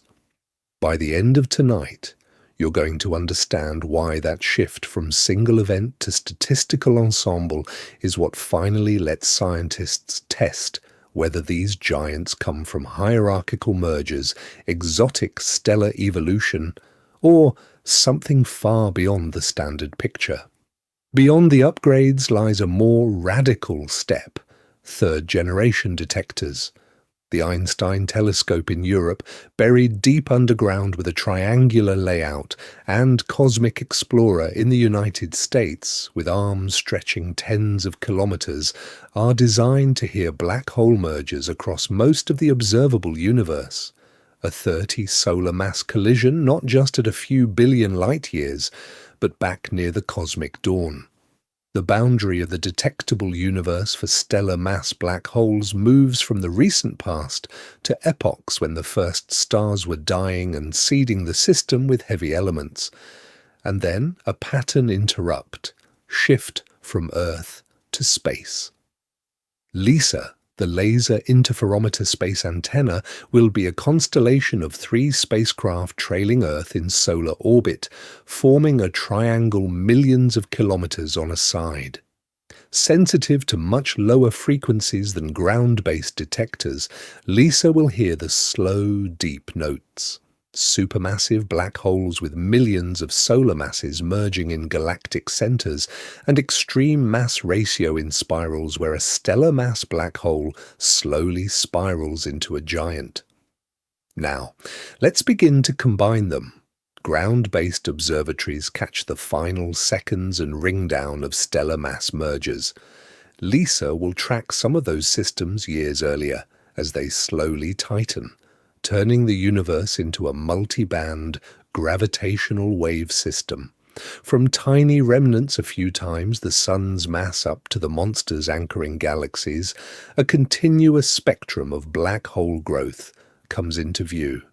No one predicts what that full picture will look like, because once sensitivity improves by orders of magnitude, surprises are guaranteed. Entire hidden populations of gap black holes might appear, filling in the mass desert with relics of primordial collapse. New classes of sources, cosmic strings snapping, dark sector phase transitions, or subtle deviations from general relativity in the ring-down could imprint tiny distortions on the waveforms. Or the waves could match Einstein perfectly, forcing the mystery back onto how the universe built so many giants so fast. The real question becomes, when those next-generation detectors switch on together, what will be the first signal that tells scientists the universe is stranger than they ever allowed themselves to imagine? Those next-generation detectors will matter for one simple reason. GW 90521 is not rare in the way it feels rare. The universe is not waiting politely for scientists to be ready. It is slamming black holes together all the time. Now, let's begin to put numbers on that. From LIGO, Virgo and Cagra, the current best guess is that black hole mergers happen at roughly a few tens of events per cubic gigaparsec per year. A cubic gigaparsec is a box of space 1 billion parsecs on a side, on the order of 3 billion light-years across. In a volume that huge, perhaps dozens of pairs of black holes spiral together and merge every year. And the uncertainties on that rate are still large. That sounds abstract, so translate it. Tonight, we're going to imagine the observable universe not as a quiet, dark dome, but as a three-dimensional grid filled with invisible clocks. Each clock is counting down to a merger. In one tiny region, 2 stellar mass black holes complete their final orbits and crash, converting several suns' worth of mass into gravitational waves. A few 100 million light-years away, another pair is just starting its slow in-spiral, trading orbital energy for ripples in space-time. At any given moment, somewhere within that cosmic grid, many of those clocks are hitting zero.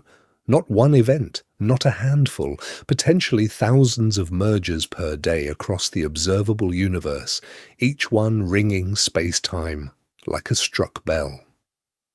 By the end of tonight, you're going to understand that GW 190521 is just the fraction that happened to be close enough, loud enough, and aligned just right for our current detectors to notice. Here is the pattern interrupt. From Earth, the sky looks silent. No flashes, no debris, no glowing clouds. Most of these collisions are too distant, too low in frequency, or simply oriented in the wrong way for LIGO and Virgo to hear. The detectors are like microphones listening through thick walls. Only the sharpest, nearest crashes come through as distinct notes. But physics does not care about our limits. All those unresolved mergers add together into what scientists call a stochastic gravitational wave background. Instead of clean, individual chirps, it would sound, if ears could hear space-time strains, like a faint hiss or roar. A cosmic static generated by billions of black hole and neutron star collisions layered on top of one another across the history of the universe. Future instruments, from upgraded ground-based observatories to space-based spacecraft like LISA, are designed to push past that wall. They will not just pick out louder notes, they will start to resolve the hiss itself, measuring the background as a real signal. The boundary between one event and the whole population will blur. When that happens, GW190521 will be reclassified in the mind. Not an isolated oddity, but one particularly booming chord in a vast, ongoing symphony of invisible collisions shaping galaxies, star clusters, and the dark skeleton of the cosmos beyond our solar system. That symphony did not begin with LIGO's first detection. It began as a faint scribble on a chalkboard. In 1916, Einstein writes down a startling prediction. When massive objects accelerate, they should send ripples through space and time itself, gravitational waves. Elegant on paper, terrifying in the equations. For decades, many scientists think they're more mathematical mirage than measurable reality. The waves seem too weak, the detectors too crude, the solar system far too noisy. Then a pattern interrupt. In the 1970s, a binary pulsar is discovered, two neutron stars orbiting each other, one sweeping a radio lighthouse beam across Earth. As they whirl, the orbit shrinks at exactly the rate Einstein's theory predicts if they are radiating energy as gravitational waves. No one predicts a clearer indirect test. The waves are invisible, but their fingerprint is carved into the timing of those pulses, year after year. Tonight, we're going to follow how that abstract prediction turns into a concrete instrument. To go from theory to detection, you need more than clever ideas. You need hardware that can feel distortions in space smaller than a proton. LIGO's laser interferometers stretch for kilometres, yet they are tuned to hear changes 1,000 times thinner than a human hair, caused by black holes merging billions of light years beyond our solar system. But there's a catch. You cannot just wait for a random wiggle in the data and shout black hole. Before we get started on GW90521, you need to understand how theory learns to listen. The detectors need a library of expected waveforms, a bank of templates that say, if two black holes with these masses and spins collide at this distance, the signal will sound like this. That is where numerical relativity enters. Einstein's equations are too tangled to solve by hand for a full merger. So scientists teach supercomputers to evolve curved space itself, step by step, as two black holes spiral together, collide, and ring down. In the mid-2000s, after decades of failed attempts, the first fully successful simulations of binary black hole mergers appear. Suddenly, the community has realistic waveforms, not just rough approximations. The impact is immediate. Those simulations seed LIGO's template banks. The mission shifts from vague hunting to matched filtering, where the data stream is cross-checked against hundreds of thousands of predicted signals. The detectors motivate better waveforms. Better waveforms sharpen the searches. Sharper searches uncover new classes of events that absolutely no one anticipates. By the end of tonight, you're going to understand why GW190521 is not an accident, but a milestone in that iterative loop. A collision in the supposed mass gap would have been invisible without that co-evolution of chalkboard theory, numerical relativity, and laser-straight engineering. Now, let's begin to dissect what that single, booming chirp is really telling us about black holes that were never supposed to exist. That single, booming chirp is not a lone voice. It's a choir. Thousands of scientists, engineers, and students spread across continents, all tuning one fragile instrument to hear a 10-millisecond murmur from halfway across the observable universe. Tonight, we're going to zoom all the way in from colliding black holes to the human hands that made that hearing possible. Before we get started on the waveforms and the exotic physics, pause on the scale of the mission itself. The LIGO-Virgo-Cagra collaboration is not one lab, not one country, not one heroic genius. 2 LIGO observatories in the United States, Virgo in Italy, Cagra deep under a mountain in Japan, plus partner institutes from India to Australia to across Europe and South America. Hundreds of institutions, thousands of people. Meetings that roll across time zones like the solar wind because somewhere, someone is always awake, watching the data. This did not appear overnight.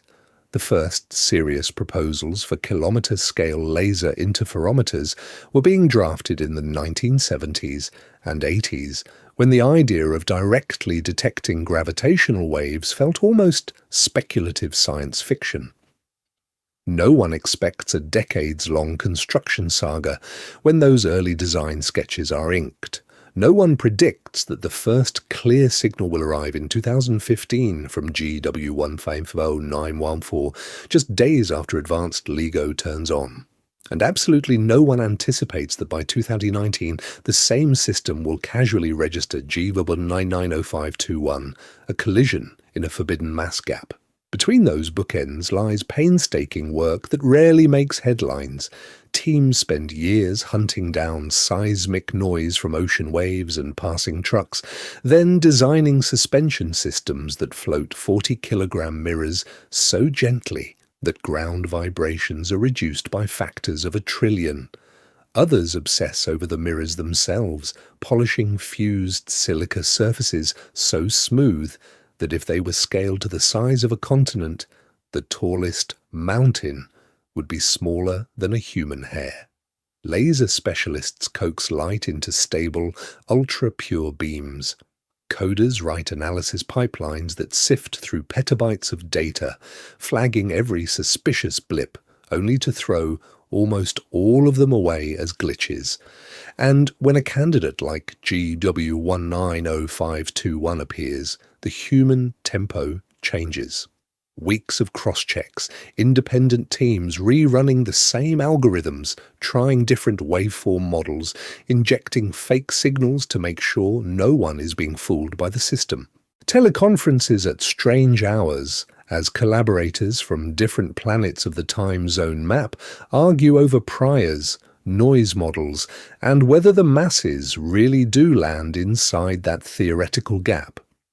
By the end of tonight, you're going to understand why it is misleading to say this person discovered GW190521. The discovery is the entire system, the people who poured concrete for vacuum tunnels, the technicians who tightened bolts in clean rooms, the theorists who computed templates for spinning black holes, the students who stayed late to debug one stubborn line of code. The boundary between discoverer and support dissolves when the whole solar system of effort has to align to hear a ripple smaller than a proton. So when you hear that chirp, you are hearing a civilization talking to the universe. You are part of that civilization. Taxes, tuition, public grants, private foundations, collective choices built instruments that can now listen beyond light, beyond traditional astronomy, into a new domain of space-time. The next time a headline announces another impossible black hole, remember, that signal ran through human minds and human machines. In the next section, the focus will swing back out from people to process as the waveform itself is dissected to reveal what those minds and machines actually discovered hiding in the gap. Now, let's begin to pull on the strangest thread of all. What if those black holes in the gap are not black holes in the usual sense at all? By the end of tonight, you're going to understand why some scientists look at signals like GW190521 and quietly wonder if space itself is playing a deeper game. In standard textbooks, a black hole is simple. Mass collapses, an event horizon forms, and everything beyond that boundary is gone from the observable universe.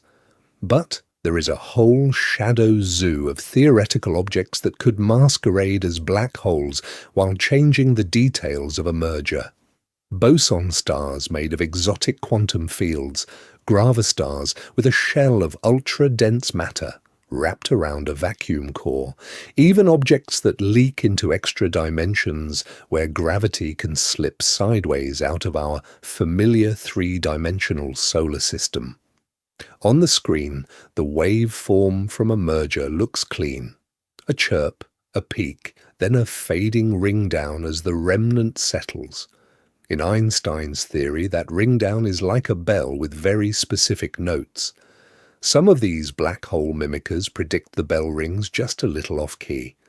Others go further. They suggest that after the main crash, tiny echoes could bounce back from near the would-be horizon, delayed ripples arriving milliseconds or seconds later, whispering that the boundary is not what it seems. No one expects those whispers to be easy to hear. LIGO and Virgo are listening through seismic noise, quantum noise, even wind rattling the mirrors of the detectors.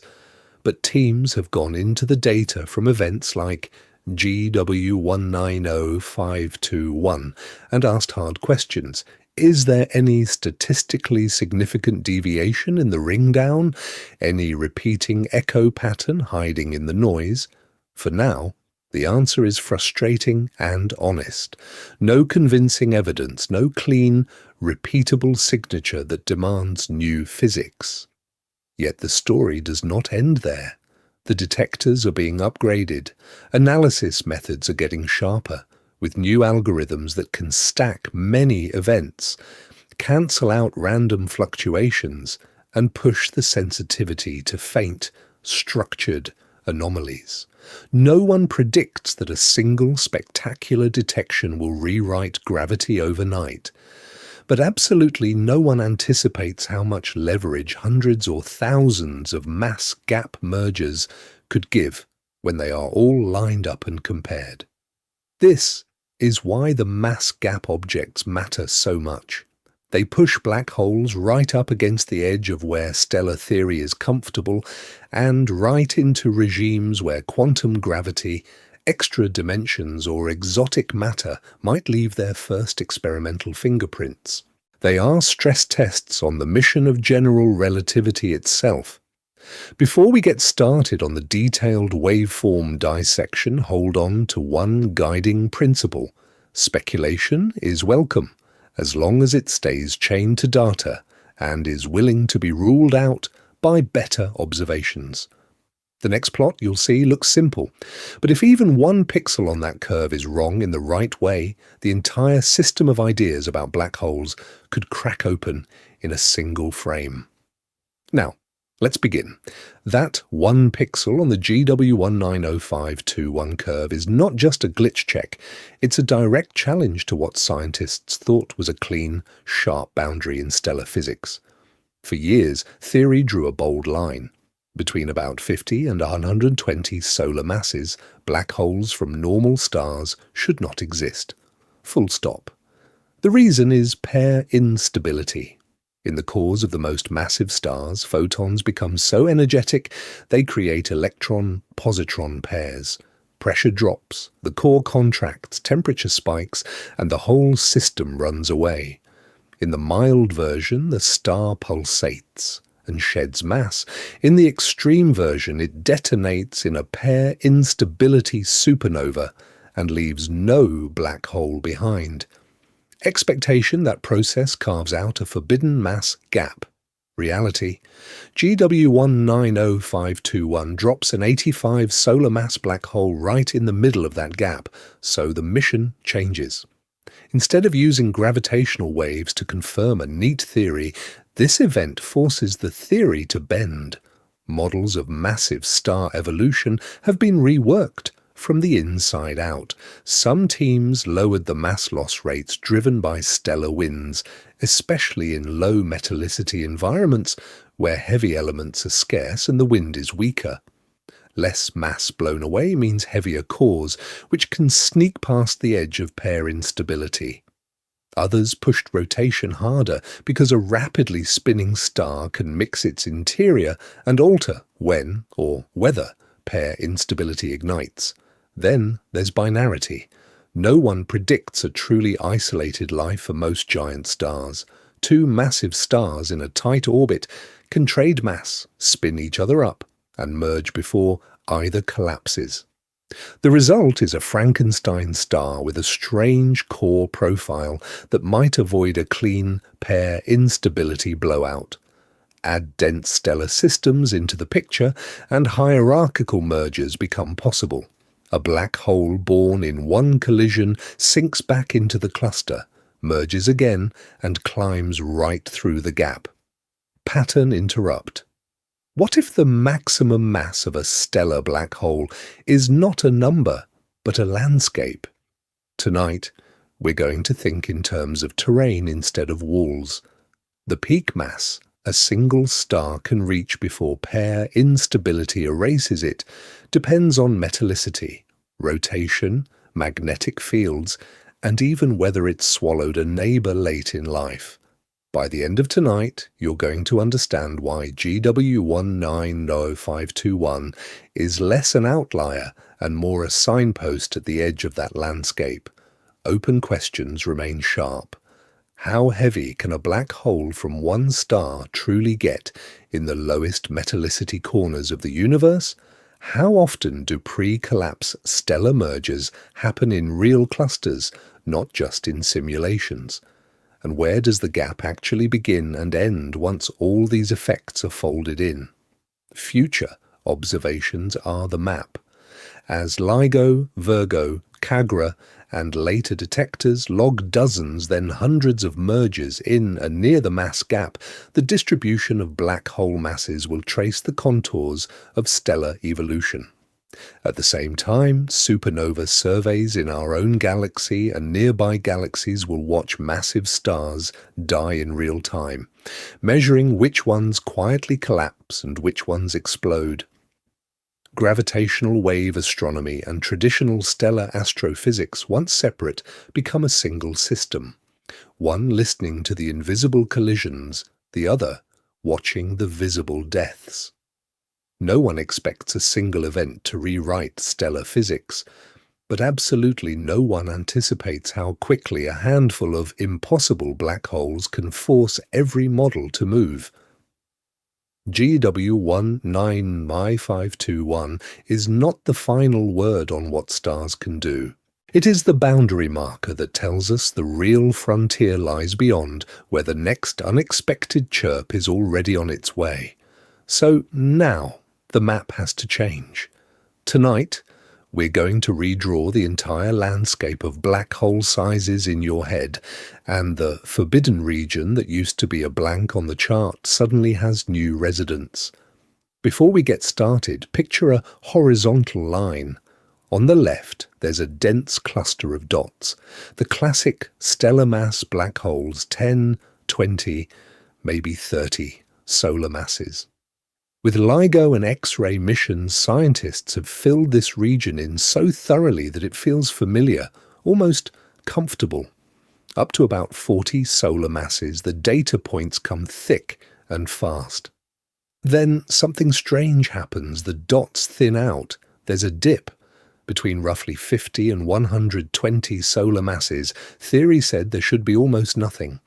Pair instability supernovae were supposed to rip apart stars with those core masses, blowing them completely apart, leaving no black hole at all.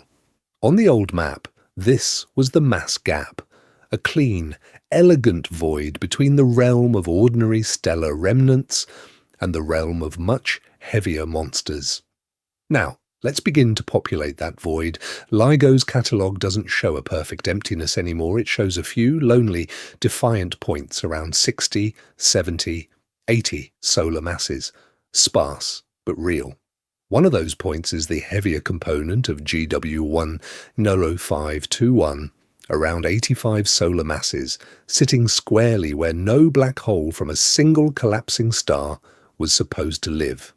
Next to it, its partner, at about 66 solar masses, hovers just below the deepest part of the gap. When those two collided, the remnant that formed was about 142 solar masses.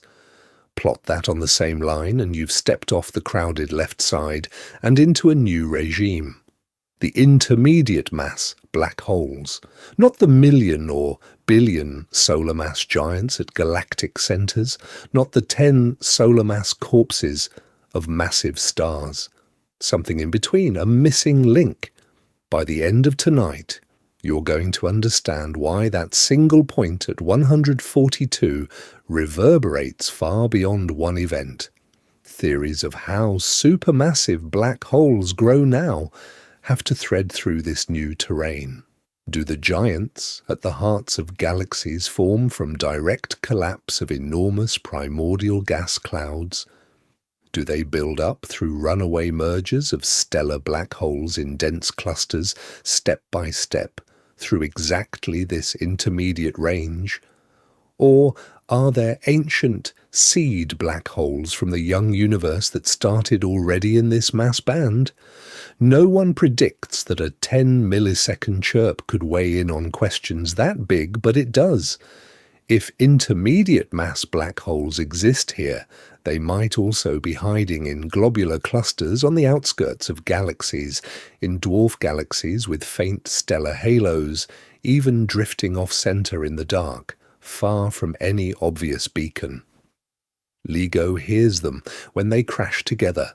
Future space-based detectors could hear their slow inspirals across the solar system, tracing their orbits long before the final plunge. The result is a new map where the impossible black holes are no longer outliers to be ignored. They're signposts. They tell us that the universe's normal includes pathways through the mass gap and bridges into the intermediate regime. And the next time a strange signal arrives, the question won't be, can this exist? It will be, what new part of the map is the universe about to reveal? But when the universe redraws the map, you have to be sure you're not just looking at smudges on the paper. A black hole in the mass gap is exciting. A black hole in the mass gap that turns out to be a glitch in the detector, that's just noise. Tonight, we're going to step behind the curtain into the part of the mission that almost never makes the headlines, the subtle art of not fooling yourself.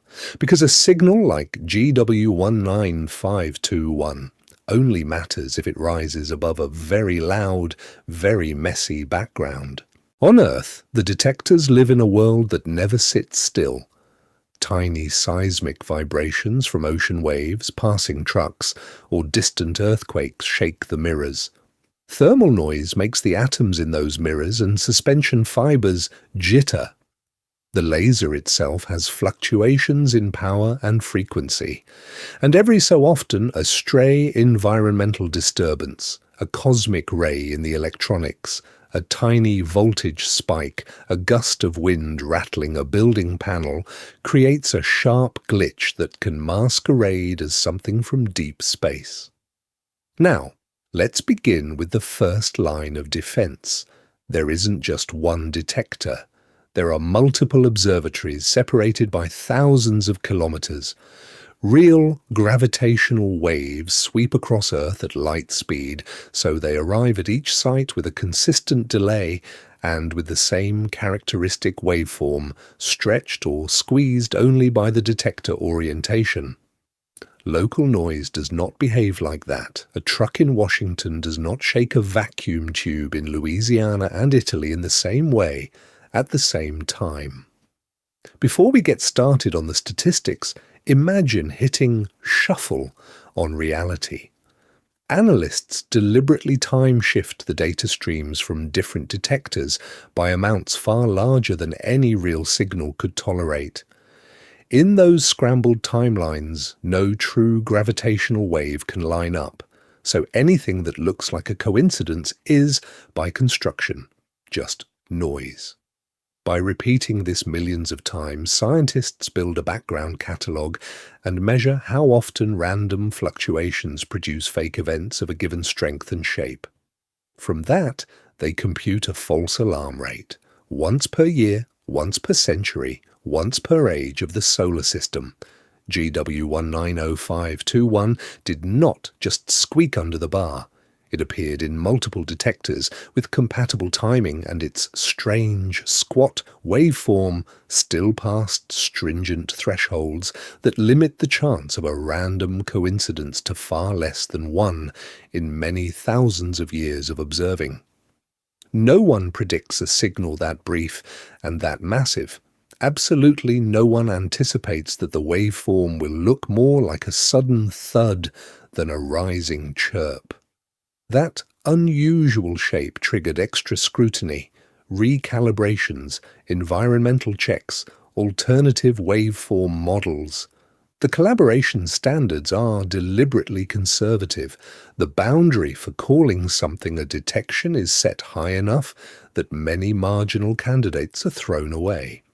By the end of tonight, you're going to understand that when a controversial event survives that gauntlet, it is not an impulsive announcement. It is the end of a long interrogation. And that matters because the next question is even harder. What kind of cosmic environment can build black holes this big in the first place? So now, take that question and walk outside with it. Look up at a clear night sky. Every bright point you see is a star in our own galaxy. But behind that familiar glitter, in the dark between the constellations, there is an invisible population the human eye will never notice.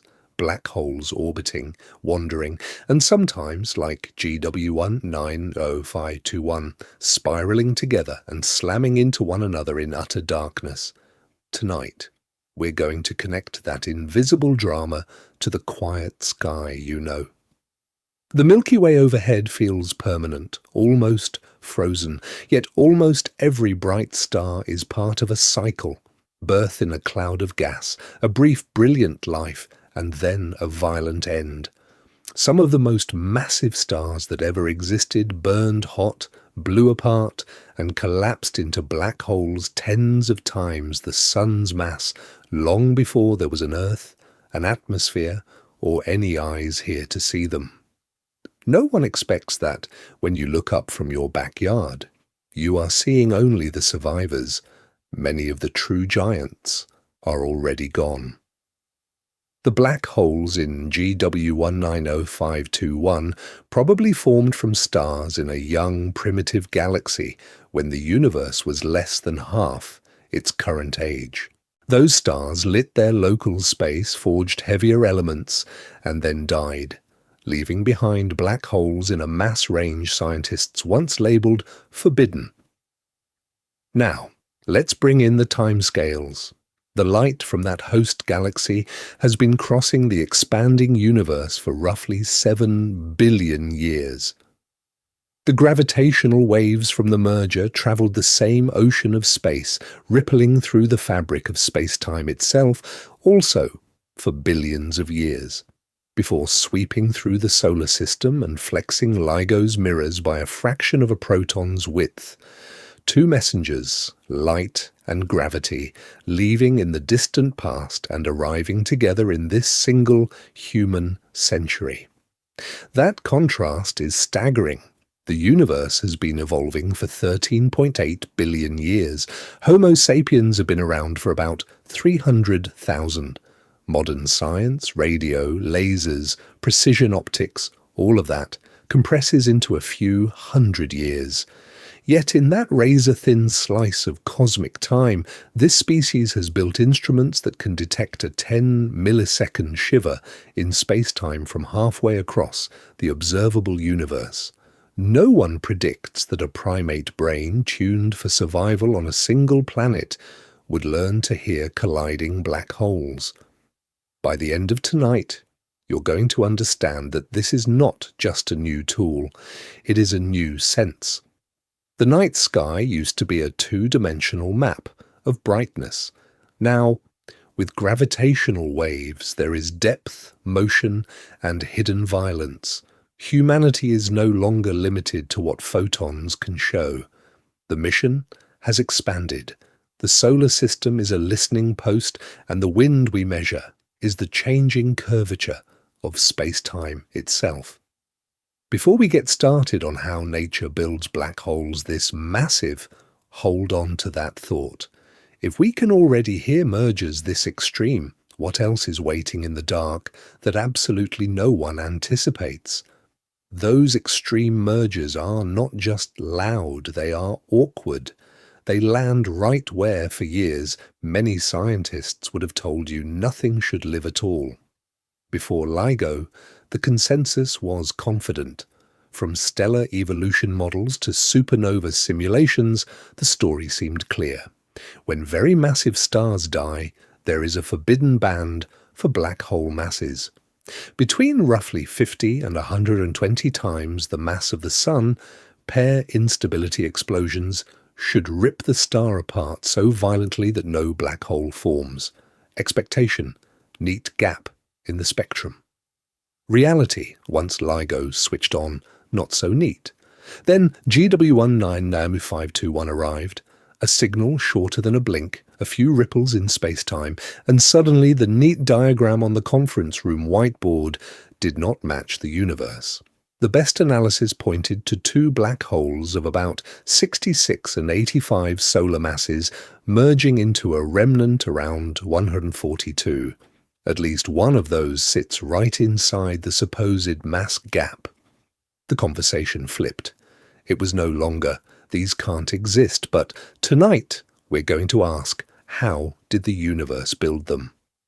That is the move from impossible to inevitable. Once one event appears, the hunt intensifies. Similar heavy mergers begin showing up in the catalogue. No one expects all of them to vanish as flukes.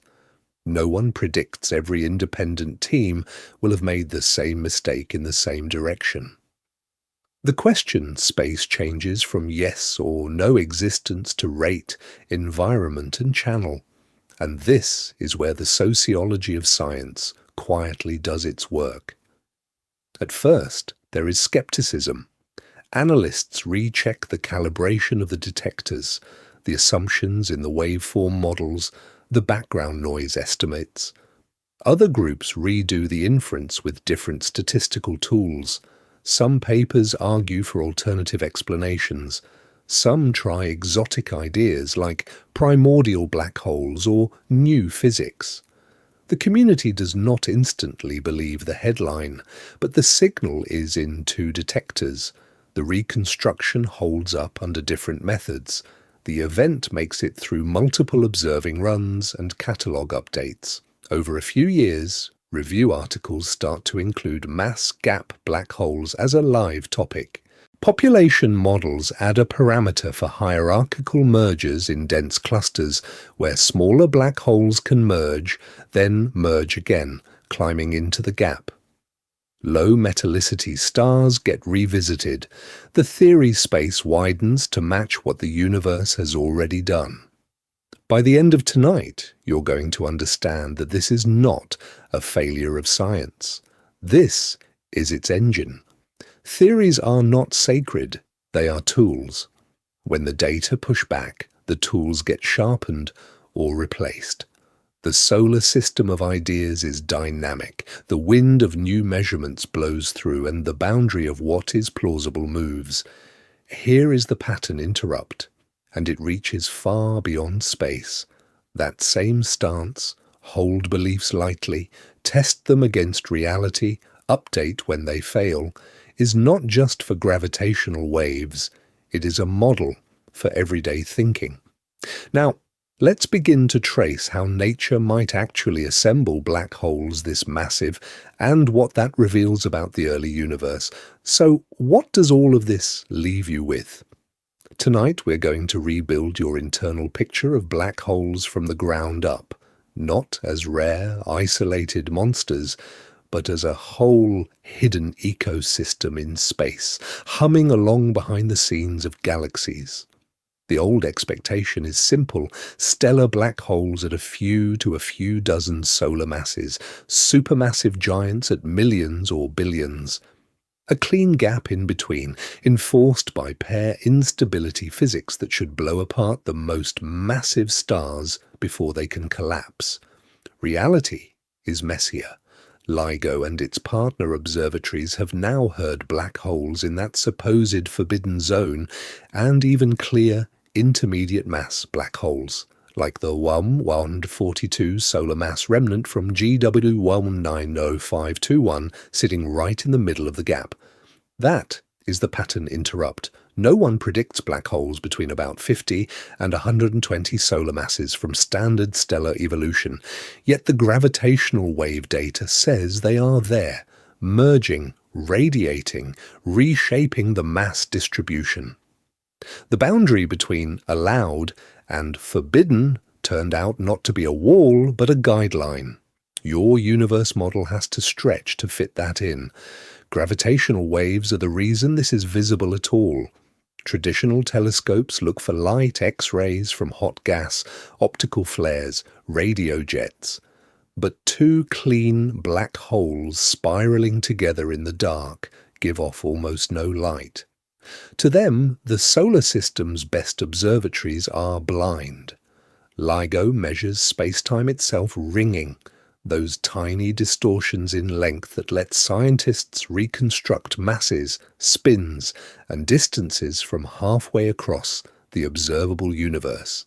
It is a new observational window, and through it, whole populations and processes have been discovered that were invisible before.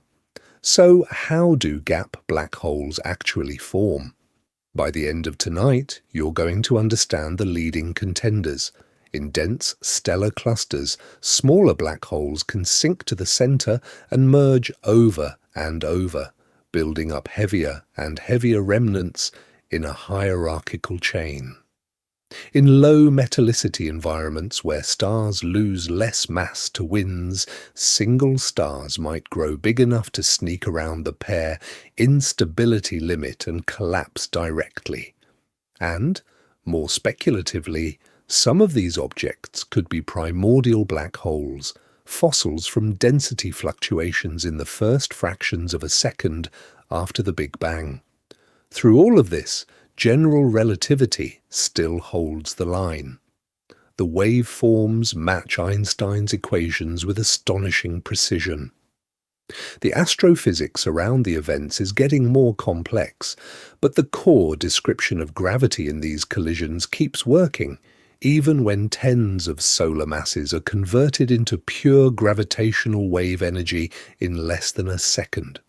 So update your mental solar system and galaxy map. Picture not just planets and stars, but a dynamic web of black holes merging, recoiling and migrating through star clusters, pumping energy into their environments and quietly steering how galaxies grow. The mission now is to use every new chirp to map that hidden network. Before we get started on how future detectors will push this even farther, hold that new universe model in your mind. Restless, crowded, and still only partially seen. That feeling you have right now, holding a new invisible universe in your head. Humans have been here before, standing on shorelines, staring at oceans that seemed endless, with ships that looked far too fragile for the waves. Pointing crude telescopes at wandering planets and moons, trying to map a solar system no one had ever seen in full. Tonight, we're going to connect those earlier frontiers to this one, the frontier where the ocean is space-time itself. Back then, the unknown was across the water or just beyond Saturn's rings. Today, the unknown is a 10-millisecond shiver in the metric of space, arriving from billions of light years away. A single chirp like GW 190521, shorter than a blink, carries enough information to tell scientists that two black holes 66 and 85 times the mass of the Sun slammed together and broke every rule the models had written. By the end of tonight, you're going to understand that this is the new crossing the Atlantic.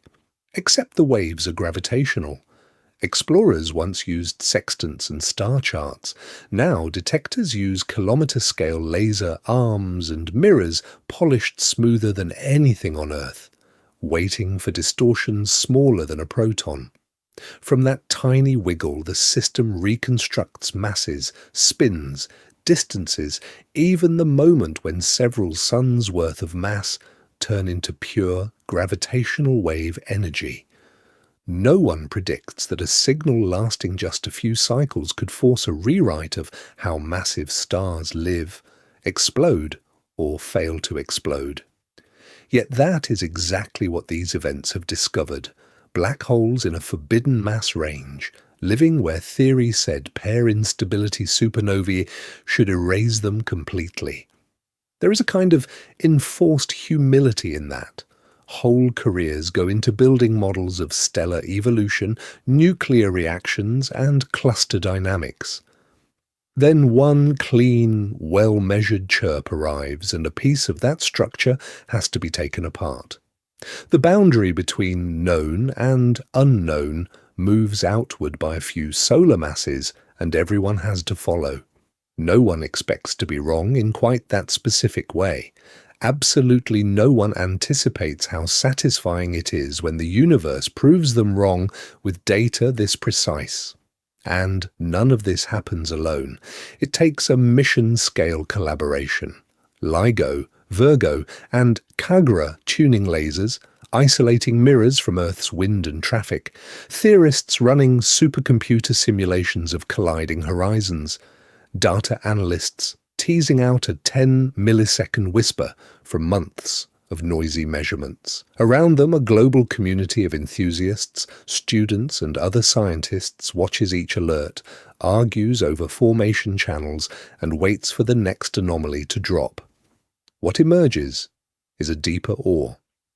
The universe is stranger than the neat diagrams in textbooks, crowded with hierarchical mergers, low metallicity giants, maybe even primordial relics from the first instance after the Big Bang. Yet it is also generous. It sends out these brief, perfect messages and builds laws of physics stable enough that a species on one small planet can learn to decode them. Now, let's begin listening for what the next surprising signal will reveal beyond this new frontier. So imagine this.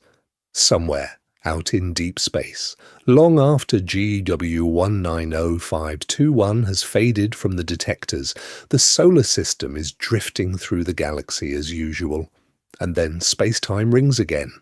A new chirp, a new collision. And within a fraction of a second, scientists realize this one does not fit the playbook either. Maybe it's another object in the pair instability mass gap, sitting right where theory says no black hole should ever exist. Maybe it's a merger where one partner is tiny and the other is hundreds of solar masses, hinting at a whole ladder of hierarchical mergers inside a dense star cluster. Or maybe the waveform itself looks wrong, as if gravity is whispering that Einstein's equations are only an approximation and there is new physics waiting just beyond the boundary of what has been tested. Tonight, we're going to use that possibility as a mirror for what you now understand. At the start, gravitational waves were just a phrase. Now they are real. Ripples in space-time launched when massive objects like black holes slam together, carrying away energy equivalent to several suns in a tenth of a second. The mass gap is no longer an abstract chart. It is a forbidden zone that the universe has already violated at least once. And hierarchical mergers are not speculation. They are a concrete way to grow black holes step by step from ordinary stellar corpses into intermediate mass monsters. By the end of tonight, you're going to understand that events like GW190521 are not isolated curiosities. They are probes of the early universe, of low metallicity stars, of dense clusters where gravity is constantly reshuffling orbits until black holes meet again and again. They are also stress tests for general relativity. Every waveform LIGO, Virgo, or CAGRA records is a chance for the theory of gravity to fail. So far, it has not, but no one expects that streak to last forever. Here is where your curiosity connects to the mission. Each time you subscribe, share, or like, you are helping to track this developing catalogue of collisions almost in real time, as new runs of the detectors come online and new candidates appear in the data. You are not just following a channel, you are effectively subscribing to the unfolding story of how a species on one small planet learns to listen to the gravitational wind sweeping through its solar system. Before we get started on the next chapter, consider what is coming. Supermassive black hole mergers that will shake space-time for hours, not milliseconds. LISA, a spacecraft constellation stretching millions of kilometres, tuned to the slow symphonies of giants at the centres of galaxies. The hunt for primordial black holes that might have formed before the first atoms, hiding as dark matter in the halos of galaxies. No one predicts all of the surprises those signals will bring. Absolutely no one anticipates how they might rewrite the map of invisible matter itself. So, the question is simple. When the next impossible collision rings through the detectors, will you be here to recognize what it means? Or will that revelation pass in 10 milliseconds and vanish unheard? If that revelation passes unheard, the universe does not slow down to repeat itself. The detectors keep listening, space keeps ringing, and black holes keep colliding far beyond the reach of any telescope pointed at the planets or the familiar landmarks of the solar system. Tonight, we're going to end where this whole mission really begins, with you deciding whether you want to live in the era of gravitational wave astronomy or just hear about it secondhand. In one 10-millisecond blip, scientists went from a strange, noisy chirp to the realization that two black holes, roughly 85 and 66 times the mass of the Sun, had merged into a remnant of about 142 solar masses. Designed to test Einstein and measure a few clean mergers, these instruments instead uncovered black holes in a mass range theory said should be empty. By the end of tonight, you're going to understand that this was not just a single anomaly. It was a boundary crossing. The pair instability mass gap was supposed to be a hard line in the sand enforced by violent explosions that leave no black hole behind. The reality, LIGO and Virgo discovered signals that jump straight over that line, forcing scientists to rethink how stars live and die, how dense clusters evolve, and what might be hiding in the early universe beyond the first light of galaxies. Across this episode, the path has been simple to state and wild to follow. A 10-millisecond chirp. A reconstruction of masses, spins, and distances from ripples in space-time thinner than a proton. A confrontation with the idea that black holes can grow through hierarchical mergers, low metallicity giants, or even channels that push right up against new physics. Expectation. A neat catalogue of stellar remnants, reality, a growing zoo of objects that do not fit into the old map. If that revelation passes unheard tonight, the universe does not slow down to repeat itself. The detectors keep listening, space keeps ringing, black holes keep colliding far beyond the reach of any telescope pointed at the planets or the familiar landmarks of the solar system. Somewhere in the dark, right now, two more massive shadows are spiraling inward, their gravitational signature already on its way across the cosmos. In 1 billion years, the ripples from that collision will pass through Earth, or whatever Earth has become, and a future instrument, or no instrument at all, will register the arrival. There is something steadying in that. The cosmos does not need an audience to do what it does. The collisions happen whether we hear them or not. The forbidden mass gap is being violated again and again in places we will never see. And the universe is filing each event in space-time itself, waiting patiently for the next species curious enough to listen. Sleep well tonight, and tomorrow we will continue to explore the deepest mysteries of the cosmos together.